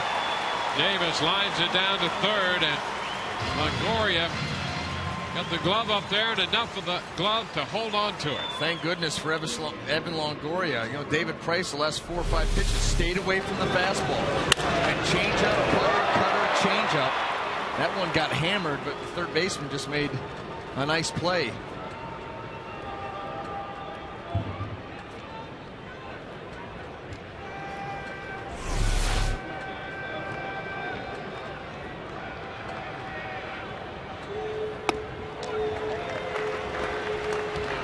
Cabrera, 1 strike. Cabrera 0 for 3.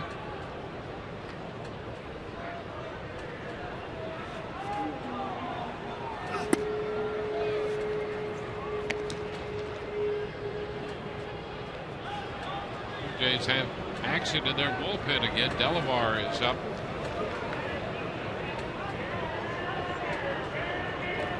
Throwing in the bottom of the 6th, now up again here in the 7th. Pitch close to Cabrera. He was waiting for the impact. Yeah, I don't know how that missed that front arm. That was a hard fastball up.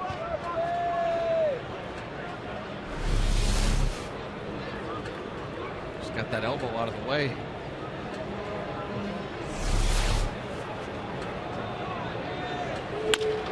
Chop, shortstop. Escobar out at second. No play at first. Cabrera reaches on the fielder's choice. 2 outs with a man on.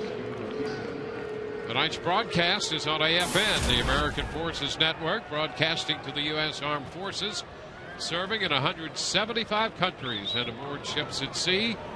You're watching around the world in Iraq, Germany, Italy, Southwest Asia, South Korea, and Japan.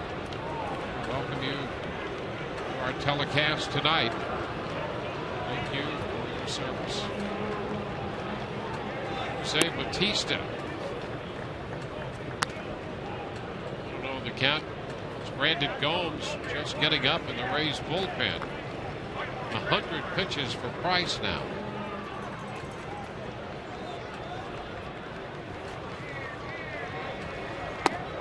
1-1.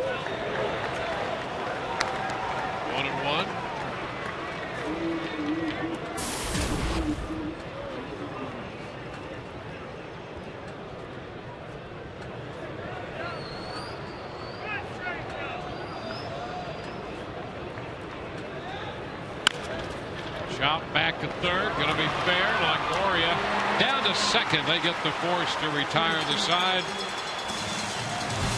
Man left. 7th inning stretch time. 4-3 Toronto.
R.A. Dickey and David Price hooking up tonight. It's a 1-run game, 4-3 Price, 7 innings, allowing 4 runs, 2 earned with 7 strikeouts and a walk. R.A. Dickey has pitched 6. He's going to depart. 5 hits, 3 runs, 2 earned. He struck out 5 and walked 5. So the Rays come in to hit in the bottom of the 7th inning, facing Steve Delabar, hard-throwing right-hander, who pitched 2 innings here on Tuesday. Well, he's got good stuff, as you evidenced by the 24 strikeouts and 20 innings of work on for the 17th time, and that opponent's average at 191. Pretty toasty. Miguel Escobar in the batter's box. And that first pitch is 94, so right away a little different look from what they've seen all night. Yes. Get that one fastball out of the way and then go to hitting. And a fastball again, fouled back this time. That one at 95.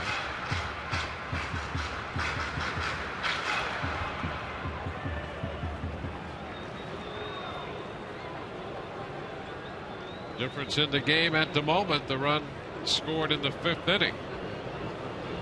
Rajay Davis singled and then stole second and third, scored on a fly ball.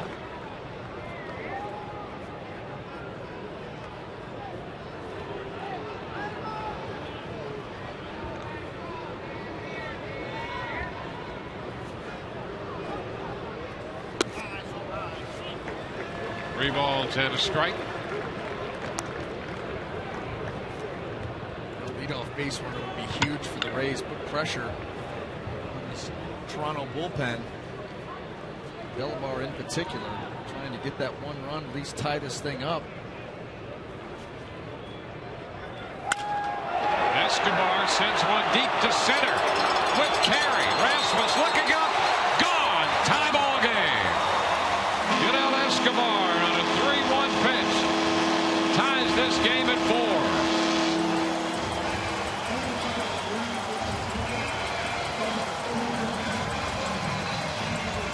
That's got to feel great against your former team. One-run ball game. Hitters count.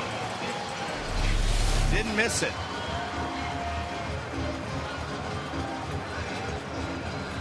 Well, the hard-throwing right-hander comes in. And Escobar takes him deep out to center. His third home run of the year. And Jennings misses a slider. Desmond thinking fastball himself after seeing what Escobar saw and did. And Desmond will do that. He will, first pitch of the game, try to ambush. Bounce the fastball back, got it there, and is down 0-2.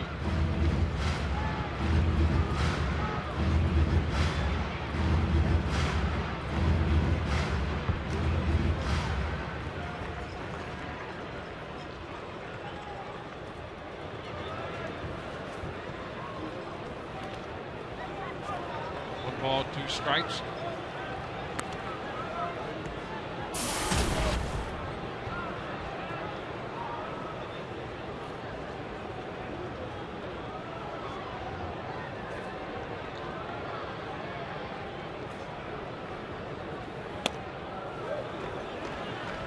It evens the count, 2-2.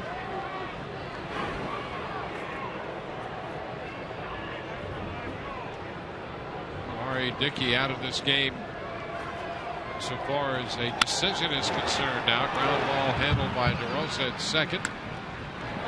Jennings is the first out. Let's see what the Rays can do here with the remainder of the 7th inning.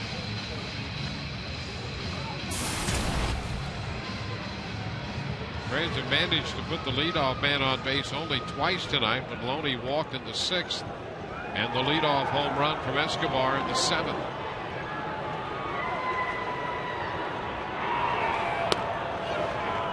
Kelly Johnson, who doubled and scored in the 1st, is 1 for 3.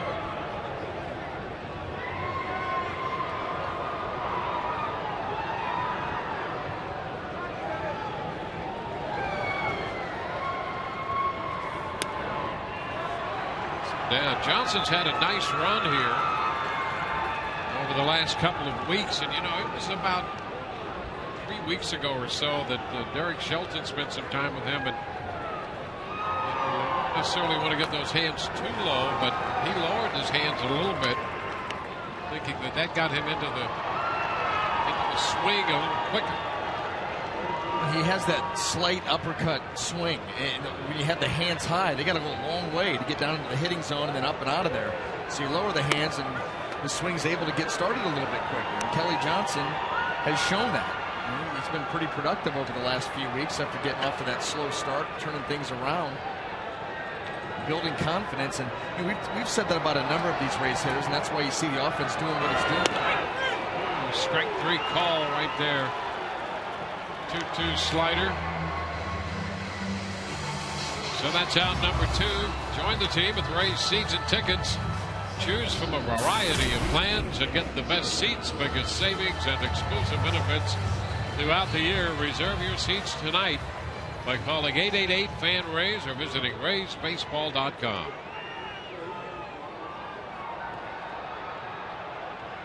Veteran left-hander Aaron Oliver up. Zobrist takes that pitch around the ankles. No strikes.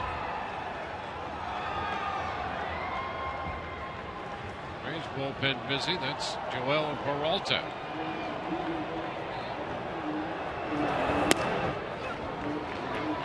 Two and 0. Well, that's a strike to Zobrist. Caught the corner. Now it's 1-1.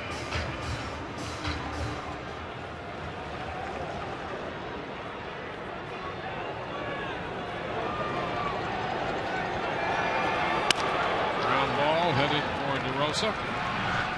So the Rays get a run. It comes on the leadoff home run by Yunel Escobar. We've got to 7, and the Rays and the Blue Jays are tied at 4.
Getting a blast from Yunel Escobar in the bottom of the 7th to knot this game at 4.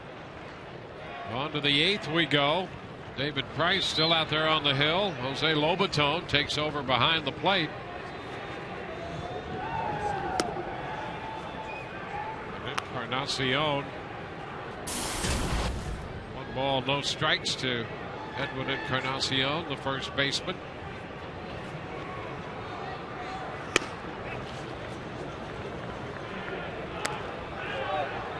2 balls, no strikes.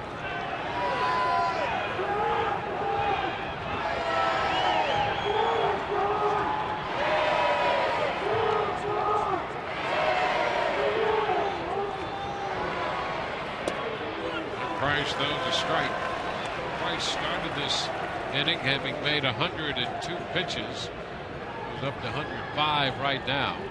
He made 113 in the start he made against the White Sox in Chicago 2 starts ago. He's promptly behind Encarnacion, 3-1.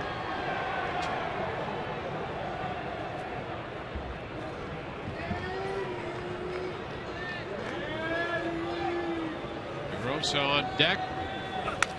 Big cut there. He let it out. Fastball challenged him. Yes, it was. Encarnacion took a big rip. When you knew he would. And David Price does not want to allow the Blue Jays another runner on base to lead off an inning. He comes with the 94-mile-an-hour fastball. Encarnacion, big swing all the way across the plate.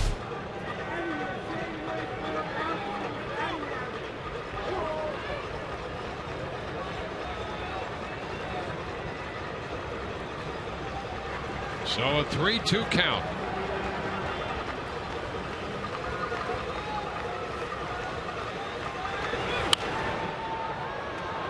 Fastball again, fouled away. You can see here David just emptying the tank. He understands the team fought back. They've had the lead a couple of times, 2-0. Then they fell down 3-2, tied it up 3-3. Toronto takes the lead 4-3. They fought back now and tied it up again. And David trying to put a stop to Toronto and give his team offense the opportunity to take the lead themselves. And a pop-up foul straight back. That's going to carry out a play.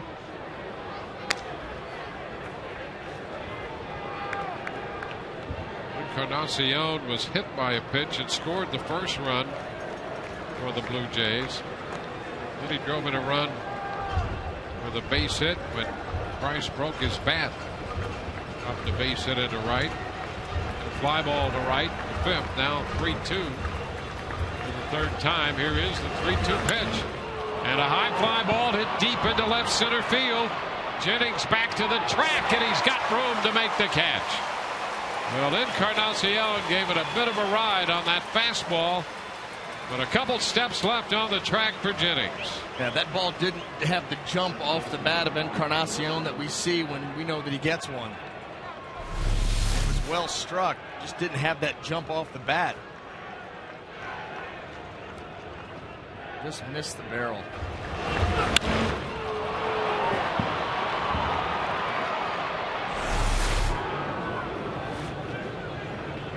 Mark DeRosa. First pitch, and he takes that one for a strike. Cutter.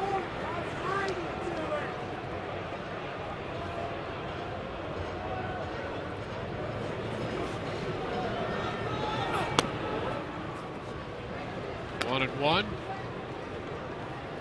The Rays do have Peralta down in the bullpen. Price has retired the first hitter here in the 8th. Rosa out in front of the changeup. David Price picking up the pace here too. Quick rhythm. Good changeup there. Puts him in a 1-2 count. Joe Madden out here, 113 pitches, saying like, you know what, big boy, this is your game. Go out there and show me something.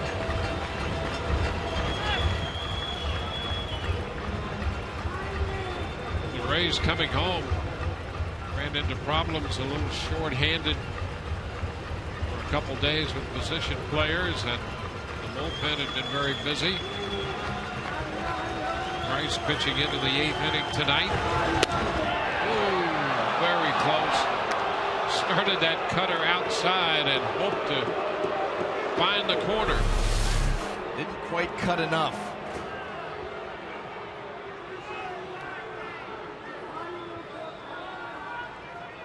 The count to DeRosa. Now even. And he got him. Changed up on him. A couple of those in that sequence. And DeRosa's out on strikes.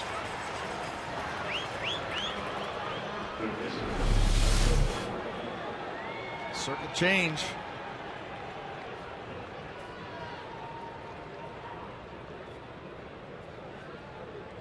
Two outs with the bases empty following the strikeout on the changeup. Brett Lawrie is the hitter. And the fastball away from him off the plate. 1 ball, no strikes. 119, the high pitch count for David Price this year. He's at 116 right now. Into right center field. Joyce on the run is there to make the catch. Threw him a fastball, and Lawrie hit it to right. We go to the bottom of the 8th. 4-4 tie.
After a series like this, the clubhouse tonight is guaranteed to be an interesting one, so stick around with us for the post-game show brought to you by Checkers. B.A. and Dwayne will break down Cy Young squared matchup.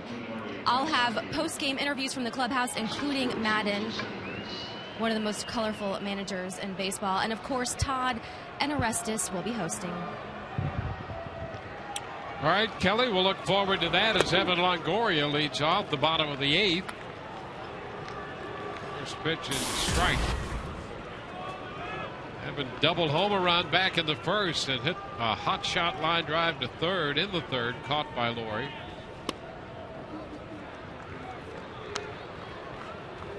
One and one to count.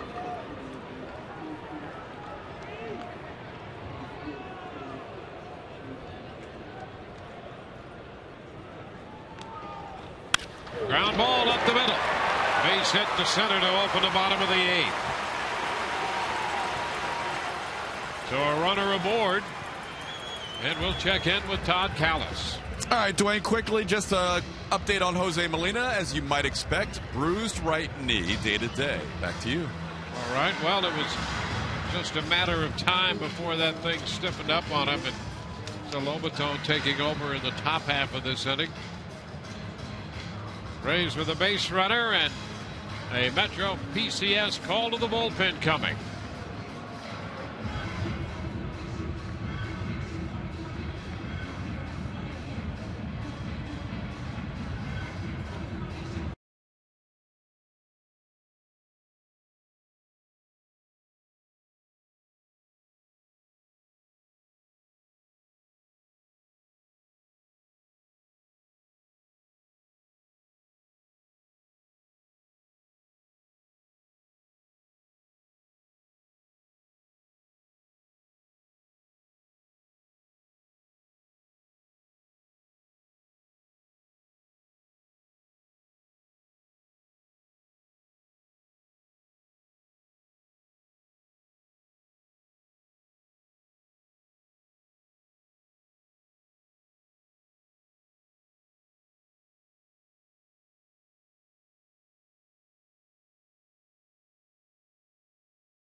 Definition brought to you by H.H. Gregg.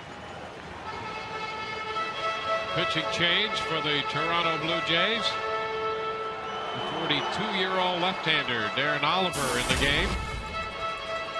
So we have Blanco, who's 41, doing the catching, and Oliver, 42, on the hill. A lot of experience. Stewart is now at second. Kawasaki in the game at shortstop. James Loney bunts foul, trying to get Longoria up to second.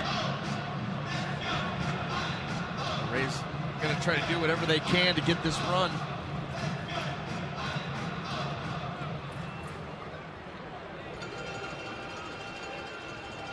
Evan with the leadoff single, giving the Rays a shot here to take the lead at the bottom of the 8th, if they can bring him around.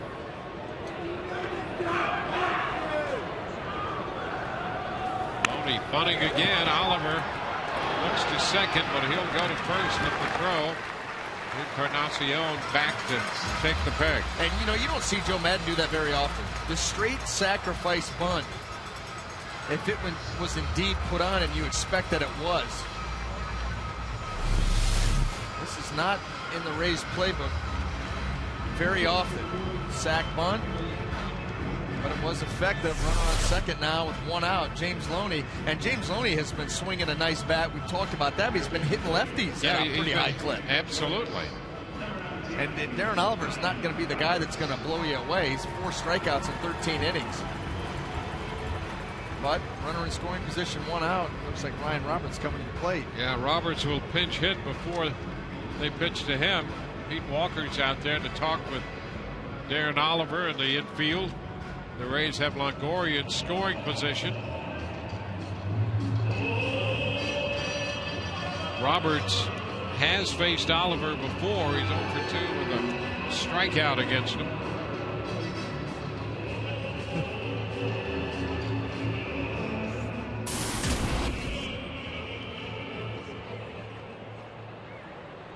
Roberts 382 on the year against lefties. Pitch upstairs. Fernando Rodney down in the Rays bullpen now. Rays with a couple shots to take the lead in the bottom of the 8th. Ryan Roberts, big swing. No real 2-strike approach. And that's a strike called. 1-1. Well-placed fastball there by Oliver.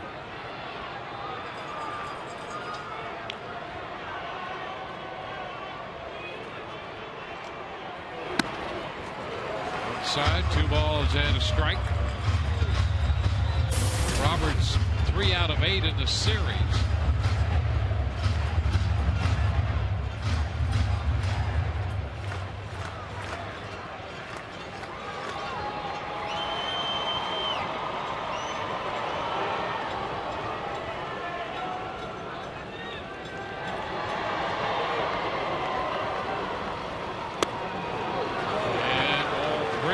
Takes the curveball. 3-1. That didn't look like that bad of a pitch. I don't think Blanco did him any favors. The receiving of that pitch. Hey, the count Roberts' favor. Anything close, you know he's going to be swinging hard. Likes that ball middle of the plate, close to him.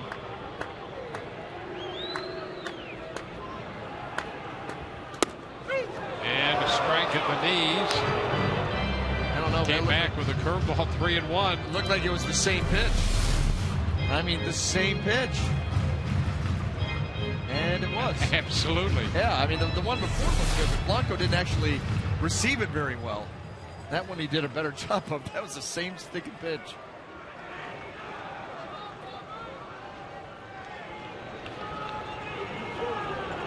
Three balls, 2 strikes, and a shot foul down toward the Toronto bullpen. I got a water cooler down there.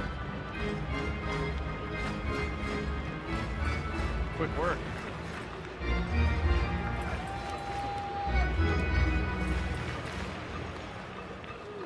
Sean Rodriguez on deck. He'll hit for Scott next.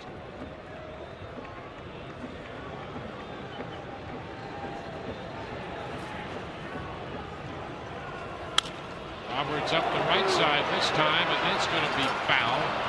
It's beyond the Rays bullpen and up into the stands.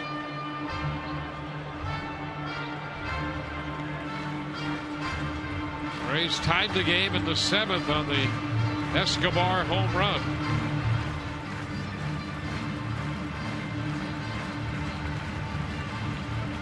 His 3rd of the year. Roberts has a battle going with the veteran left-hander. And a fly ball lifted into left. Davis, who's right, is there to make the catch. We're out number 2. So Oliver stayed with the breaking stuff. He did, and he took a little bit off. He got Roberts out in front and lost all of his power at that point. Well, now Luke Scott will come out to hit for himself. You recall Sean Rodriguez, and it will be Scott here, who's been swinging a good bat. And Luke is 2 for 6 lifetime against Oliver.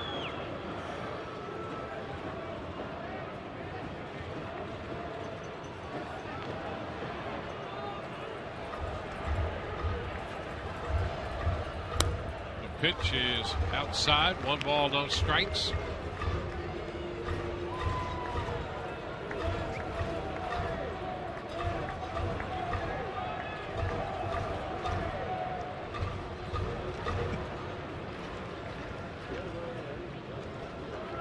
Lefty's actually hitting .423 off Oliver, and there's a base hit into right field. Longoria's headed to the plate. The throw is going to be in time. They throw out Longoria at the plate. Blanco hangs on to the throw. So Luke Scott comes through with a base hit, and Longoria trying to score the go-ahead run is cut down by Bautista. We're still tied.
Get Longoria as the Rays trying to take the lead in the bottom of the 8th. Bautista's got a good throwing arm. One hop, nice scoop there actually by Blanco, and then got to get over to the other side of the plate to make the tag.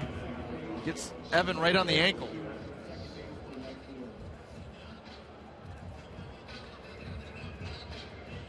So we'll go into the 9th inning with this game tied 4-4.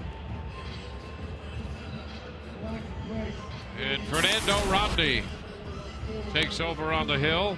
8 innings for Price, and now Rodney. It's been the big difference for Fernando Rodney. Not quite the same command here in the early going part of this season as we saw last year. Last year, just 15 walks on the season. This year, 9 already and 10 2/3.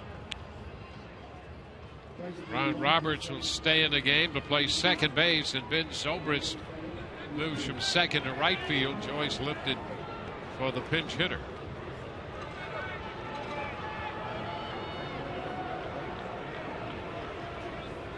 So it'll be Fernando Rodney against Colby Rasmus to open the ninth.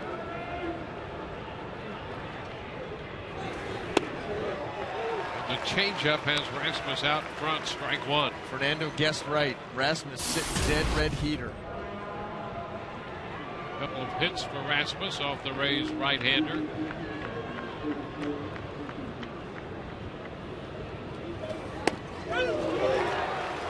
Two from 84 to 97.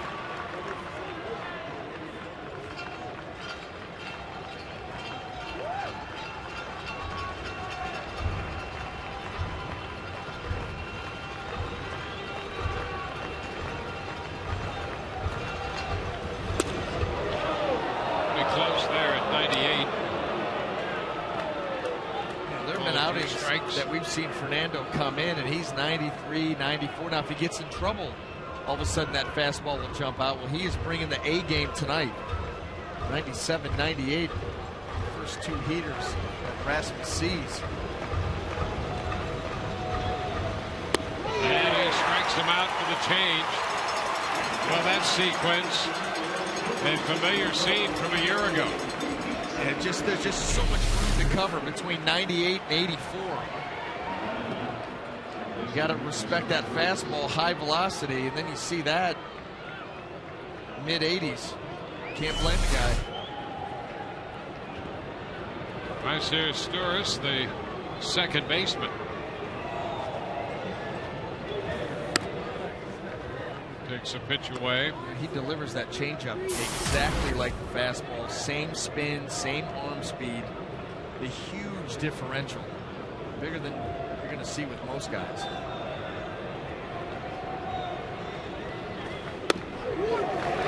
Strike. 1-1. Always have to have that fastball in mind. No one wants to get beat with a heater.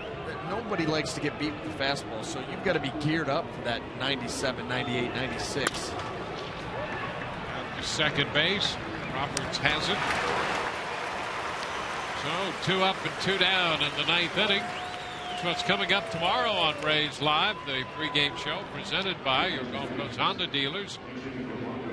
Preview the San Diego Padres as Alex Cobb goes for his 5th win, and we'll have BA's breakdown. Interleague play tomorrow night. Well, Henry Blanco's due. J. Pierre Sebia will pinch hit against him.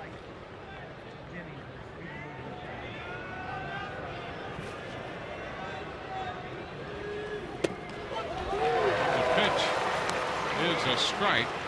Aaron Sebia hit that big home run in the 9th inning Monday. Eventually gave the Blue Jays an 8-7 win, handing Fernando Rodney the loss. And that pitch in on him, and it hits him on the hand. Tim Welke making the call, and Aaron Sebia trying to shake it out of that right hand. That ball running up and in. You can hear it too. So if it got that hand, that's going to smart. Take a look.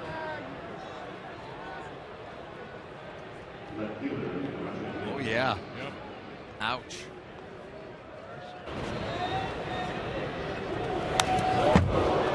Yeah, he hit that hand square. It's about the same spot on the left hand that got Eskimo. Cost him a couple days. Well, that's his throwing hand too, don't forget. Yeah. He just pinch hit for Blanco. Here's Davis. Davis puts one into left. That's going to fall in front of Kelly Johnson for a base hit. Davis singles off a changeup. He's on for the 3rd time. How many broken bat hits tonight for the Blue Jays? broken bat, bloops, flares. Well, Encarnacion had a big one in the third inning. Here it Moving is. a run. Yeah, a changeup out in front, but it was elevated enough that Davis right off the end of the bat drops it into left field. Yeah, that's at least 5. Aaron Seavey is now at second base with Davis on first. 2 outs. Melky Cabrera backs away from the pitch inside. 1-0.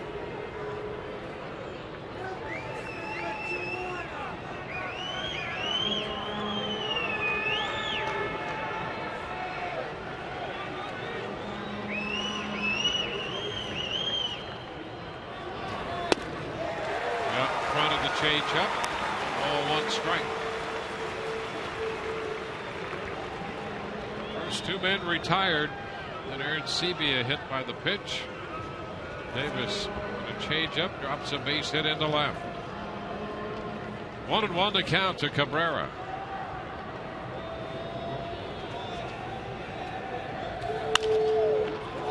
Bounces the other way, out of play.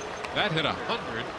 So he can be excused for being a little late fouling it down the left side. I mean, this is by far and away Fernando's most explosive fastball of the year. And he typically brings a good one. But this one is as good as we've seen, triple digits.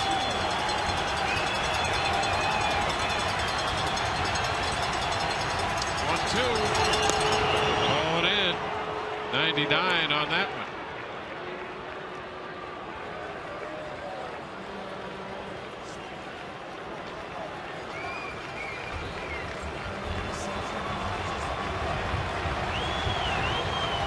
Balls, 2 strikes to count, 2 men on, 2 men out. We're in the 9th, tied 4-4. The Tapper fouled up the right side. The changeup, so he went from 99 to 85 from one pitch to the next.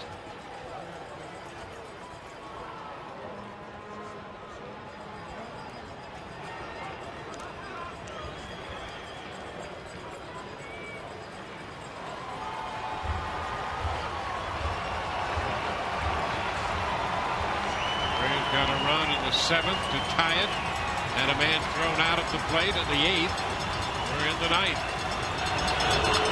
And a foul right back. That was a fastball at 98, and Cabrera trying to hurry up that swing. Hanging on for dear life. I mean, such an uncomfortable at bat. That's the thing. 2 pitches, but so uncomfortable. That fastball is so electric, and the changeup is sold so well. And he got it. 100. Strikes him out. Hitting 100 miles per hour to retire the side. They lead 2. We go to the bottom of the 9th tied, and that's what 100 miles an hour looks like.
It may not be reproduced or retransmitted in any form, and the accounts and description of this game may not be disseminated without the express written consent of the Tampa Bay Rays.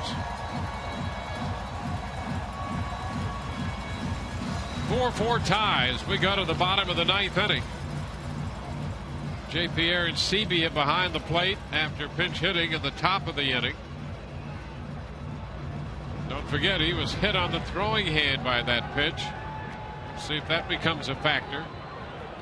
Darren Oliver will stay on. We'll open the ninth inning with Jose Lobaton leading off. He's in the spot vacated by Molina. The pitch is a strike on the outside part of the plate. Escobar next, and then Jennings due up.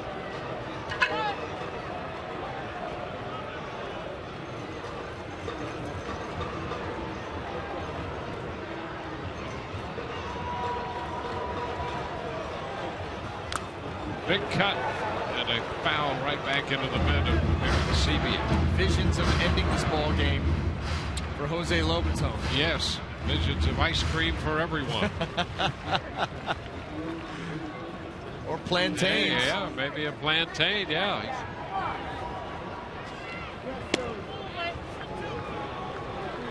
Well, that might have some special qualities there.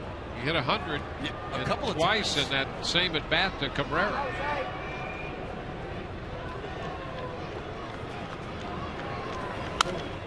Lobaton fouls it back.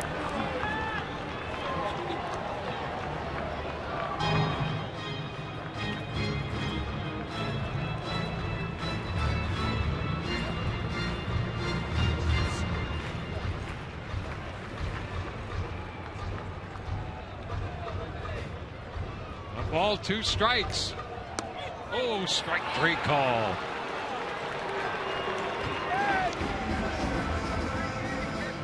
So Lobaton caught looking. Now moving the ball around. A little cut fastball here by Darren Oliver. Boom, right there.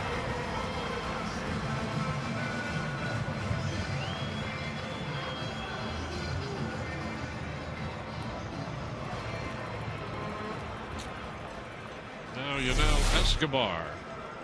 Get one more. Why not? Well, he hit one out to center in the 7th off Delabar. Now he's got the lefty here. Well, he torched that ball.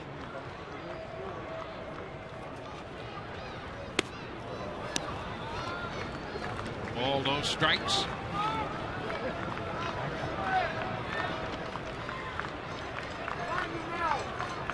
Escobar 2 of 4 lifetime against Oliver.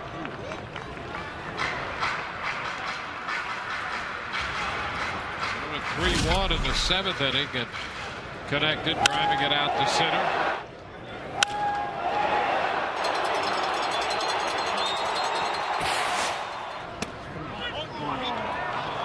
And now a strike called. It's 2-1, and Escobar putting up a squawk with Tim Welke. Well, this one right at the bottom of the zone or below it. And that was a fringe pitch.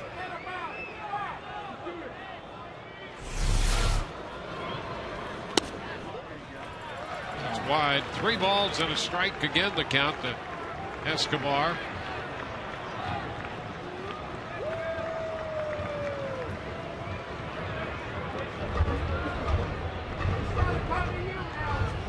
Tie, each team with 8 hits. And he's under this one, sends it into center. And Rasmus makes the catch. All the experience, 42 years old. That right there is why Darren Oliver just continues to be effective coming out of the bullpen. 3-1 count. He saw what he did off Delabar. He knows that he wants to swing the bat. He's aggressive by nature, so he throws him the cutter. And he starts at middle of the plate and breaks it to the inside corner. And that takes all the sting out of this big swing by Escobar. That ball just cuts right to the label. That is beautiful pitching in a bad count. First pitch down and in. He starts Jennings with a curveball, and that's a ball.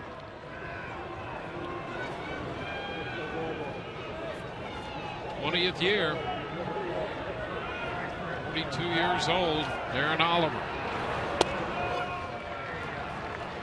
He's 1-1 now in the count here with Desmond Jennings. That fastball, if he hits 88, that's about tops. He was 87 on the last one with Jennings. Desmond, the cut, missed the breaker. Well, for the most part, he locates it well. Down and away. When he has missed, he's missed to the extremes. He's missed off the plate away.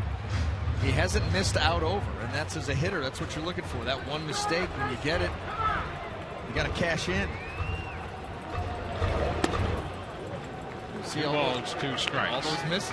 They're off. And he'll throw that pitch out there, get you looking at it. And he could come with the cutter in right now. He could backdoor the cutter. This is one of those situations where that backdoor cutter, you can catch Desmond frozen. And that's exactly what he does. Started it wide, cut it over, strike 3 call. 1-2-3 here in the bottom of the 9th.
Hill tonight against R.A. Dickey in a match of Cy Young Award winners. Bryce worked 8 innings, gave up 4 runs, 2 earned. Dickey 6 innings, 3 runs and 2 earned. Evan Longoria's first inning doubled opened the scoring. He scored when Matt Joyce singled him home. Blue Jays scored a run in the 2nd inning when Brett Laurie chased home Edwin Encarnacion. They got 2 more in the 3rd on a double by Bautista and a single from Encarnacion. Rays were down by a run in the 7th, and Escobar hit a 3-1 pitch out to center field to tie the game. And we go to the 10th inning now, tied 4-4 with Kyle Farnsworth coming out of the bullpen. Pitcher number 3 for the Rays.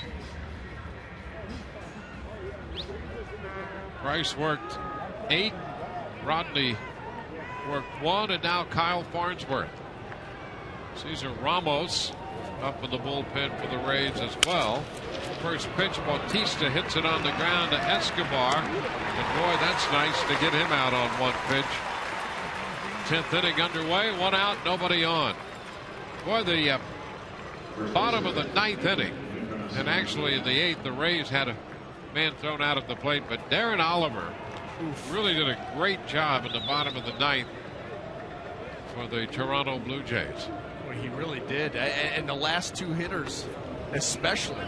3-1 count. He was in a horrible spot, Yunel Escobar, but knowing how aggressive he was, it gives him a cutter middle in, takes the sting out of the bat, gets a lazy fly ball to center field for out number 2. And then Desmond Jennings, you talk about a textbook example on how you set up a backdoor cutter. Well, look at that. Encarnacion takes a strike from Farnsworth. Farnsworth worked a 3rd of an inning here Tuesday night and was in Monday's game for a 3rd of an inning as well. Pitch down. 1-1. Encarnacion scored a run in the second when he was hit by a pitch. You see his numbers against Farnsworth. 3 for 6. He drove in the run with the base hit in the third. Pitch away. Another outside. 2-1.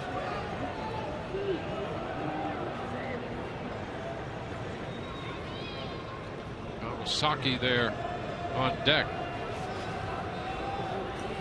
And strike 2. Fastball evens the count.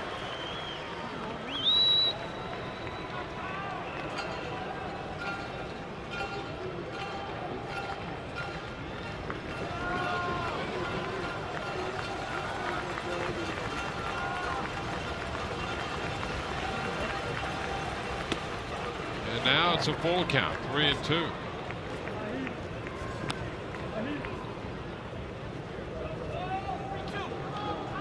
Jansen, the right-hander, he's their closer. Luke, the lefty. Bullpen full down there.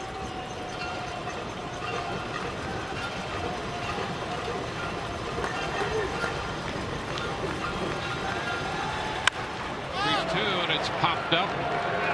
Escobar making the call. 2 outs. Hey, how about the job Kyle Farnsworth? You got the 2 big boppers right in the middle of the lineup. Ground ball off the end of the bat, and then a little reach pop up by Encarnacion. And now Munenori Kawasaki will bat for the first time. He's hitting in the spot originally occupied by Mark DeRosa. Stay on the glove, Kyle. Stay on the glove.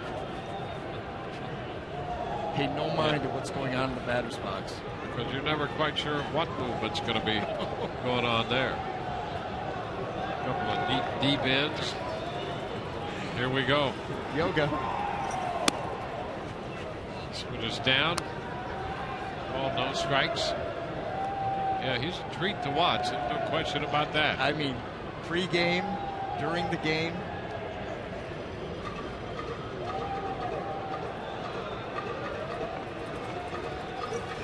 And he puts down a bunt. Farnsworth bare hands and throws. Got it. Loney managed to stretch and keep his foot on the bag just long enough to get Kawasaki on the bunt attempt. Nice play. Look at Farnsworth bare hand that one. We're going to go to the bottom of the 10th, tied 4-4.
By Jack Link's Beef Jerky all season long.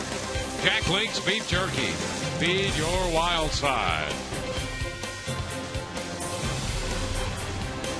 Well, we're going to see a new pitcher, Aaron Luke, the left-hander, but how about the veteran lefty in the 9th inning? Well, that pitch right there was on purpose in a 1-2 count to give Jennings and look at it. Then throw the cutter right off of it. That is textbook on how you set up a backdoor cutter. You've got the count in your favor. You've got a couple of pitches to play with. So you fire that pitch off the plate on purpose. If he wants to go after it, great. But if not, you give him a look at it. You start the cutter in the same spot. He's going to give up on it. That's exactly what happened. Now Luke takes over for Oliver. Drops down and a swing and a foul ball by Johnson puts Kelly down on the count 0-2. The spin on a cutter, it's so subtle when you throw a good tight one that they think they're seeing the same pitch they just saw. And they're like, oh yeah, ball 3. And oops, by the time they realize it's cut, it's too late. Chopper headed towards second, charged by Stewart, and his throw to first in time. Dickey works 6, Delavar 1+, and Oliver for 2. Now Luke.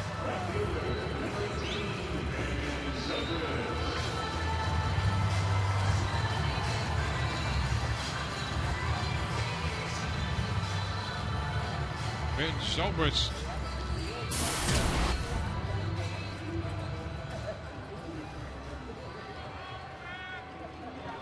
Luke worked 2 1/3 in the game Tuesday. Gave up 1 hit. That was it. Picked up a strikeout. Zobrist swings and hits a fly ball into right or left center. That ball catchable, and it's Rasmus with Davis headed in his direction. Rasmus made the catch.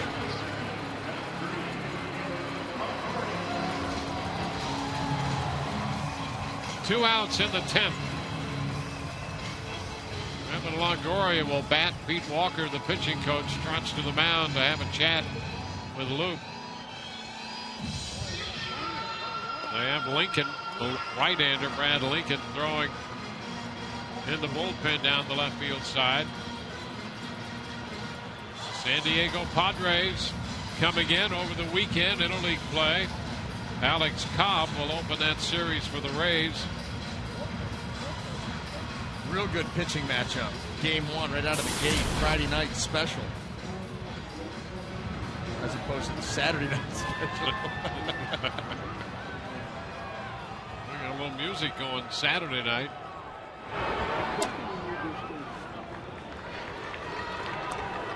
1-0 the count to Evan.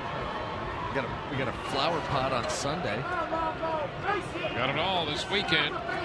Longoria 1 for 2 with a couple walks against Luke. That hits a home run, by the way.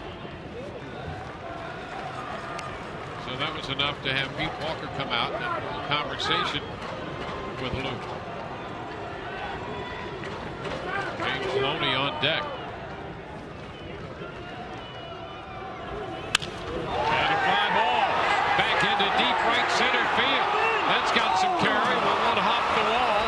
Evans on his way to second with a stand-up double. So Longoria gives the Rays some 2-out hope here in this tie game in the 10th. Evans' 3rd hit of the night. Now falling behind in the count. You're going to come near. Evans going to put a good swing on it. He's getting a good look at this pitch. Even though it's a wide angle, he goes right out after it and just crushes that ball into right center field. Look at him lean out over the plate so that he can hit that ball flush. And he gives his team a chance now. They're going to walk Loney. So James Loney will get the intentional pass. Roberts on deck and the right-hander Lincoln in the bullpen. So they're not going to mess with Loney, who came into the game hitting .385 and swinging the bat extremely well against left-handed pitching.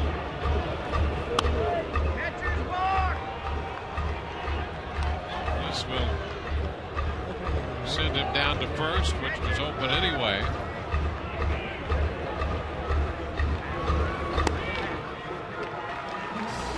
Loney heads to first. And now Gibbons comes out of the dugout with Lincoln ready in the bullpen, and he's going to go that way. So 2/3 of an inning for Loop. He gives up a hit, the intentional walk, and we have a Metro PCS call to the bullpen.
Just from an auto stop, the foolproof way to get rid of gray.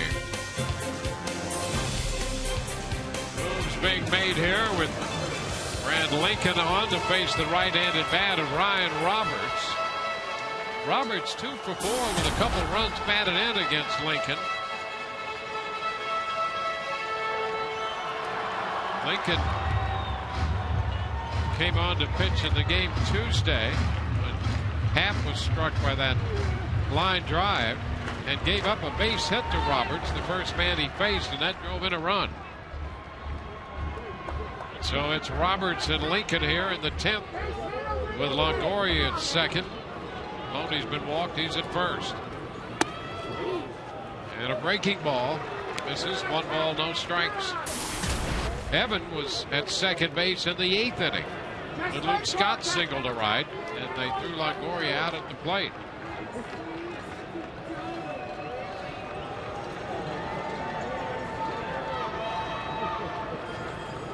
One 0 pitch, and that's a fastball outside.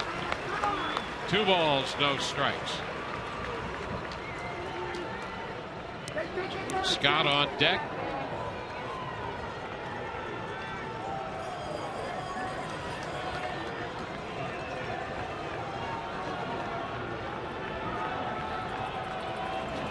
Oh, 3-0. Oops. You don't want to lay one in here to Ryan Roberts.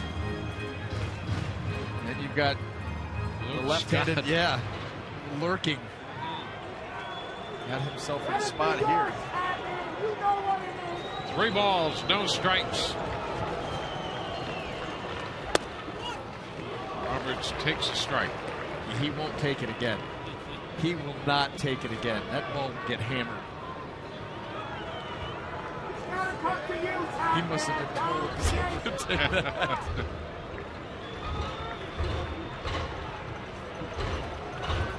3-1. And ball 4. The bases are going to be loaded. Roberts will go to first. Loney to second. And Longoria to third. And it will be Luke Scott who singled into right field in the 8th inning.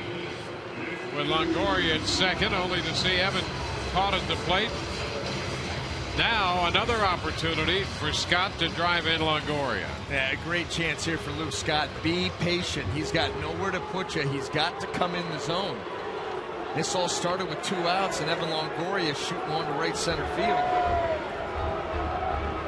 Was walked and singled tonight, officially 1 for 3.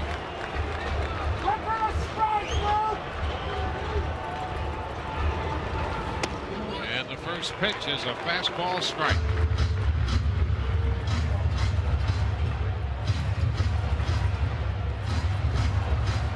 Rays batting in the bottom of the 10th. They have only one extra inning win this year. They're 1-2. Just a base hit. That's all we need.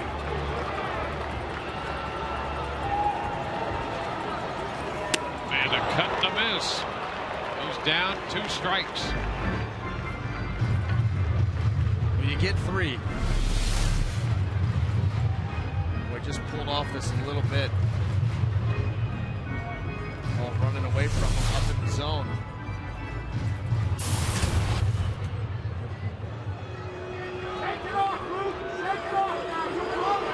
He's looking for one of those right now. 4 career walk-offs.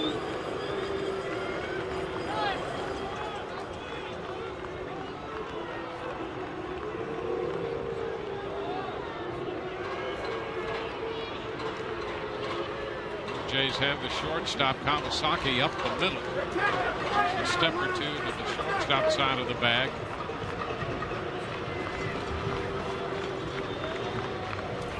The 0-2, and he fouls it off his foot. That starts Scott to marching, walking it off.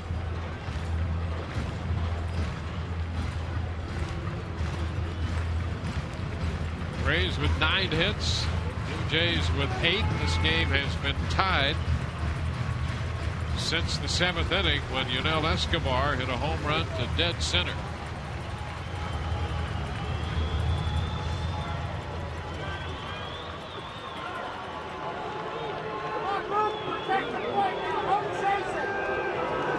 The 0-2 on its way again. Down.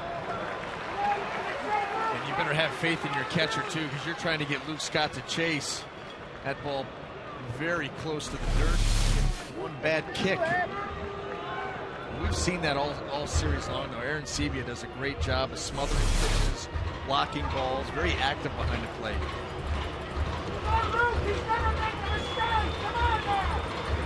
Ball, 2 strikes. And close. Ran the fastball in. 2-2.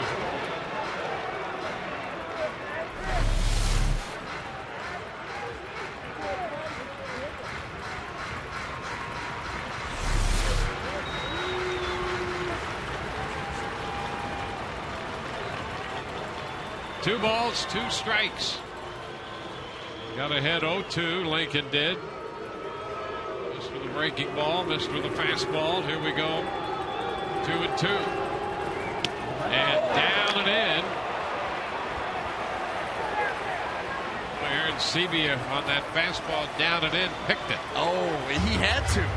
That had some velo on it, and it was down and in. He gets a backhand, and for the time being, saves the game for the Blue Jays. Well, look at this, just yanks this ball. Look how far he's got to go in not a whole lot of time. Boy, nice job. So now the count is full. It was 0-2.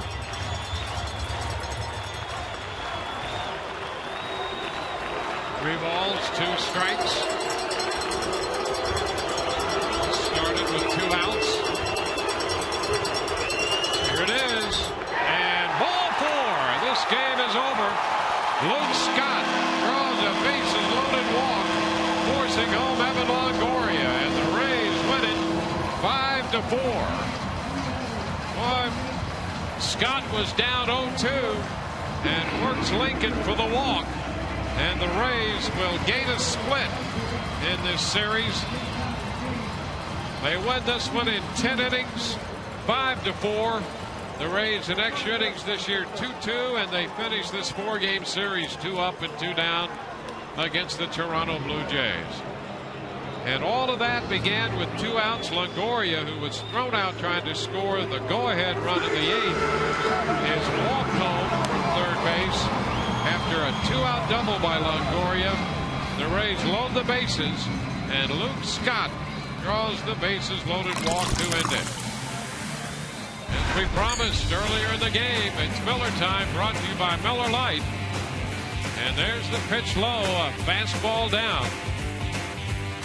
And the Rays come away with a 5-4 10-inning victory here tonight at Tropicana Field. Todd Callis standing by with Luke Scott right now. Dwayne, thanks. Luke, you guys almost won it earlier in your at-bat. You had a base hit against a tough lefty and a great throw from right field. Take us through that final at-bat. You're down 0-2. It's not easy to draw a walk out of that situation. No, it's not. Brad Lincoln's got 3 quality pitches. He's got a plus fastball. He's got a great curveball, great changeup. We've kind of finessed a little bit in the past in our previous at bats, but he got me down 0-2. Some good fastballs, and then I just tried to battle and said, let's just put the ball in play. Let's get a pitch to hit, and just try to have a good at bat. Is that something when you're seeing the ball well, when you're comfortable at the plate, you have that calmness that allows you to take some close pitches in that situation? Yeah, in one sense, yeah, but I think what I'm really trying to do is I'm not trying to do too much, and trying to get to where 2 strikes, just go out there and battle, put pressure on the defense, put the ball in play on a strike, and be a good at bat. Try and go out there and battle, and see where it happens. What did you see in the previous at bat? You knew you hit it pretty well to right field, so the ball got to Batista pretty quickly there. Yeah, I kind of hit a curveball that stayed up in the zone, got the head out, was able to hit a good hard ground ball in the right field, but Jose Bautista is a tremendous outfielder, tremendous player. He's got a really good arm, also a quick release. He cut the gap down, made this short throw, but Blanco made a good pick as well, and it was just a good play on their part. We talked to you on the road trip. You went from where you didn't feel so good the first game in Kansas City, and then all of a sudden it kicked in the second game. Then you don't play much in Colorado with the DH out of the equation. Are you pleased with how quickly things have come back to you in kind of a limited spring training and limited at-bats? Yeah, I am pleased with it. Still not locked in completely. I mean, I've had some days where I've had good at-bats. I felt good at the plate. Then other days where I kind of feel off. Just kind of been like chasing my tail, every other day. But, I'm pleased with having good at-bats, getting deep into counts, and not trying to do too much, taking some pitches, and trying to get a mistake to hit. Final thing, Luke, always difficult going from a knuckleballer to a guy that throws a little harder. That's a tough transition in game, isn't it? Yeah, it was. Dickey's ball moves all over the place. It's I don't know. It's, as Yogi Berra, I guess, said, it's like trying to eat soup with a fork. It gets frustrating, but but then the change of seeing mid-90s velocity, the ball gets on you pretty quick, and like I said, it's you got to really bear down and battle. So I mean, we did a great job as a team. We just kept clawing back. Toronto did a good job, kept the pressure on. Our guys on the mound stepped up. They did a good job, and it was just an overall team effort. We did a great job today. Nice job, Luke. Thank you. Oh, thank you very much. All right, guys, back to you. All right, Todd. Thank you. Rays winners 5-4 in 10. We'll be back in just a moment.